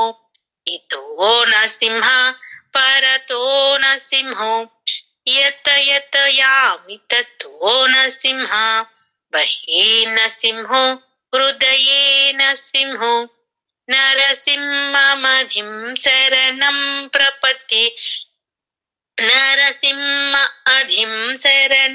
ప్రపత్తి తవ కర కమలవరే నఖామద్భుత శృంగాం దళితా హిరణ్యకశిపో तनुभृङ्गां केशवधृता नरहरे रूपा जय जगदीश हरे जय जगदीश हरे जयो नरसिंहदेव जयो नरसिंहदेव जयो नरसिंहदेव जयो नरसिंहदेव जयो प्रहलाद महाराज जयो प्रहलाद महाराज जयो प्रहलाद महाराज जयो प्रहलाद महाराज जय जय गुरुदेव गुरुदेव जय जय गुरुदेव जय जय प्रभुपाद प्रभुपाद प्रभुपाद जय जय प्रभुपाद नित्य गौर हरि बोल हरि बोल हरि बोल नित्य गौर हरि बोल जय चैतन्य चंद्र की जय हरि हरि बोल థ్యాంక్ యూ ప్రభుజీ. ఈ ప్రేయర్ ఎవరికైనా నచ్చి మీరు నేర్చుకొని ఉంటే పాడతానంటే మనం ఒక్కొక్క క్లాస్ లో ఒక్కొక్కరు పాడొచ్చండి, ఫీల్ ఫ్రీ, మనం అట్లా చేయొచ్చు కూడా. సో నేర్చుకోండి, బాగుంటుంది. శ్రీ నారసింహ జయ నారసింహ జయ జయ నారసింహ ప్రహ్లాదేశ జయ పద్మ ముఖ పద్మ భృంగ ఉగ్రం వీరం మహావిష్ణుం జ్వలంతం సర్వతోముఖం నృసింహం భీషణం భద్రం మృత్యో నమామ్యహం. హరే కృష్ణ. థ్యాంక్ యూ అండి, థ్యాంక్ యూ అందరికీ. మళ్ళొక్కసారి అందరికీ ధన్యవాదాలు మీరు జాయిన్ అయినందుకు. ఈ భగవద్గీత మనకు గీత ఏం పేరు పెడతాము? గీతా రహస్యం అని పేరు పెడదామా? ఏ పేరైనా ఓకే ప్రభుజీ. సో గీత, ఎందుకంటే ఇది ఎన్నో రహస్యాలని మనకు రివీల్ చేస్తా ఉంటుంది గీత, కాబట్టి గీతామృతం అని పెడదాం. గీతా రహస్యమైన మీరు సెలెక్ట్ చేయండి, మీరు ఏది బాగుందంటే అది పెట్టేద్దాం. ఎవరికైనా చాయిస్ ఉందండి? గీతామృతం ఆర్ గీతా రహస్యం. సృజనమాతాజీ ఏం పెడదాం చెప్పండి? మీరు వీటిలో ఉన్నారు, మీరు మ్యూట్ లోనే ఉన్నారు, మాకు వినపడట్లే. గీతా సారాంశం అండి. నేను దాని మీనింగ్ గీతాసారం అని పెడదాం. గీతాసారం. Perfect. Thank you. So thank you so much అండి. See you all next week. మీకు ఏమైనా క్వశ్చన్స్ ఎక్కడైనా వచ్చినా అండి మన గ్రూప్ లో షేర్ చేయండి, అది మనకు చాలా మందికి కూడా హెల్ప్ అవుద్ది. ముందుగా అన్నాం కదా, భగవద్గీత మొదలైంది ధృతరాష్ట్రుడి యొక్క ప్రశ్నతోటి. సో ప్రశ్న అనేది ఎంత అద్భుతమైన దాన్ని తీసుకొచ్చింది కదా, అట్లాగే మీకు ఏ క్వశ్చన్ ఉన్నా మన గ్రూప్ లో పెట్టండి. థ్యాంక్ యూ అండి. హరే కృష్ణ. వాంఛా కల్పతరుభ్యశ్చ కృపా సింధుభ్యైవ చ పతితానాం పావనేభ్యో వైష్ణవేభ్యో నమో నమః. అయితే ఈ ప్రేయర్ శ్లోకాస్ కూడా మనం గ్రూప్ లో పెడదాము, అవి కూడా నేర్చుకోండి. నేను ప్రేయర్ మనం చేసేటప్పుడు మీరు నాతో పాటు కూడా చేయడం వల్ల ఏమవుద్దంటే మనకు ఒక కొన్ని వీక్స్ లోపలనే ఈ శ్లోకాలు అన్నీ వచ్చేస్తాయి మనకు by heart. So any time ఎక్కడైనా వెళ్ళినప్పుడు టక్కున ఏ శ్లోక గుర్తుకొస్తుందో తెలియదు, ఆ శ్లోక పాడుకుంటూ పోవడమే.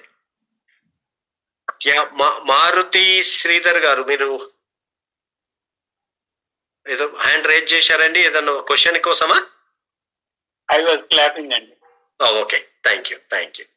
సో కాబట్టి అది నరసింహ ప్రేయర్, ఈ రెండు గ్రూప్ లో షేర్ చేస్తాము, నేర్చుకోండి, చాలా బాగుంటుంది. మీరు ఎవరైనా పాడుతా అంటే నెక్స్ట్ క్లాస్ లో చెప్పండి, వాళ్ళు పాడతారు. సో మనం అందరికీ ఆపర్చునిటీస్ ఇక్కడ, ప్రతి ఏది మనకు క్వశ్చన్ మిగలకూడదు. ఈ క్లాస్ గీతా సారానికి వచ్చిన తర్వాత ఇంకా నిజ జీవితంలో కానీ ఇంకెక్కడ కూడా డౌట్ ఉండకూడదు అనమాట, క్వశ్చన్ ఉండకూడదు, డౌట్ ఉండకూడదు. అలా తీసుకెళ్దాం మన ఈ ఫ్యామిలీని. ఓకే అండి, థ్యాంక్ యూ అండి, థ్యాంక్ యూ సో మచ్. కల్పతరుభ్యశ్చ కృపా సింధుభ్యేవ చ పతితానాం పావనేభ్యో వైష్ణవేభ్యో నమో నమః. అనంత కోటి వైష్ణవ భక్త బృందకి జై. ఒకరండి లోకల్లో ఉన్న వాళ్ళు నెక్స్ట్ వీకెండ్ మనము ఈ రాధాష్టమి సెలబ్రేట్ చేసుకుంటున్నాము. So Mounika Mataji next week I will sing అని పెట్టింది. ఓకే, సో ఇక్కడ మౌనిక మాతాజీ వాళ్ళ ఇంట్లోనే రాధాష్టమి, ప్లీజ్ అందరూ జాయిన్ అవ్వండి. అద్భుతంగా ఉంటుంది. మనం వండర్ఫుల్ గా సెలబ్రేట్ చేసుకుందాం. ఒక కృష్ణాష్టమి కూడా చాలా బాగా సెలబ్రేట్ చేసుకున్నాం ప్రభుజీ. అలాగే రాధాష్టమి కూడా బాగా సెలబ్రేట్ చేసుకున్నాం. సో అది మన గోల్. ద బెస్ట్ ఎక్స్పీరియన్స్ రావాలి. ఏదో వచ్చామా మనం ఏదో కూర్చున్నామా అలా కాదు, అందరం ఎక్స్పీరియన్స్ చేయాలి. ఎక్స్పీరియన్సే లైఫ్ లాంగ్ గుర్తుంటుంది. కాబట్టి మనం అలా సెలబ్రేట్ చేద్దాము. ప్లీజ్ జాయిన్ అవ్వండి అందరు కూడా. నెక్స్ట్ వీక్ ఎప్పుడండి డేట్ టైమ్? నాగేంద్ర కన్యా ఎనీ సండే. మాతాజీ సండే రోజు మనకి మధ్యాహ్నం 11 నుంచి 2:30 వరకు ప్రోగ్రామ్ అనుకున్నాము. అయితే కొంతమంది యూనివర్సిటీ స్టూడెంట్స్ ఏం అడుగుతున్నారంటే సండే బదులు మీరు సాటర్డే ఏమన్నా మార్చుకుంటారా, సండే వినాయక నిమజ్జనం ఉంది, చాలా మంది టెంపుల్ కు వెళ్తారు అని అడుగుతున్నారు. సో సాటర్డేకి మార్చుకుంటే మనకి సాటర్డే ఏకాదశి అవుతుంది. అయినా సరే సాటర్డే ఓకే అంటే మౌనికా మాతాజీ మీకు ఓకేనా సాటర్డేకి మార్చుకుంటే? గోపి ప్రభుజీ, మౌనికా మాతాజీ.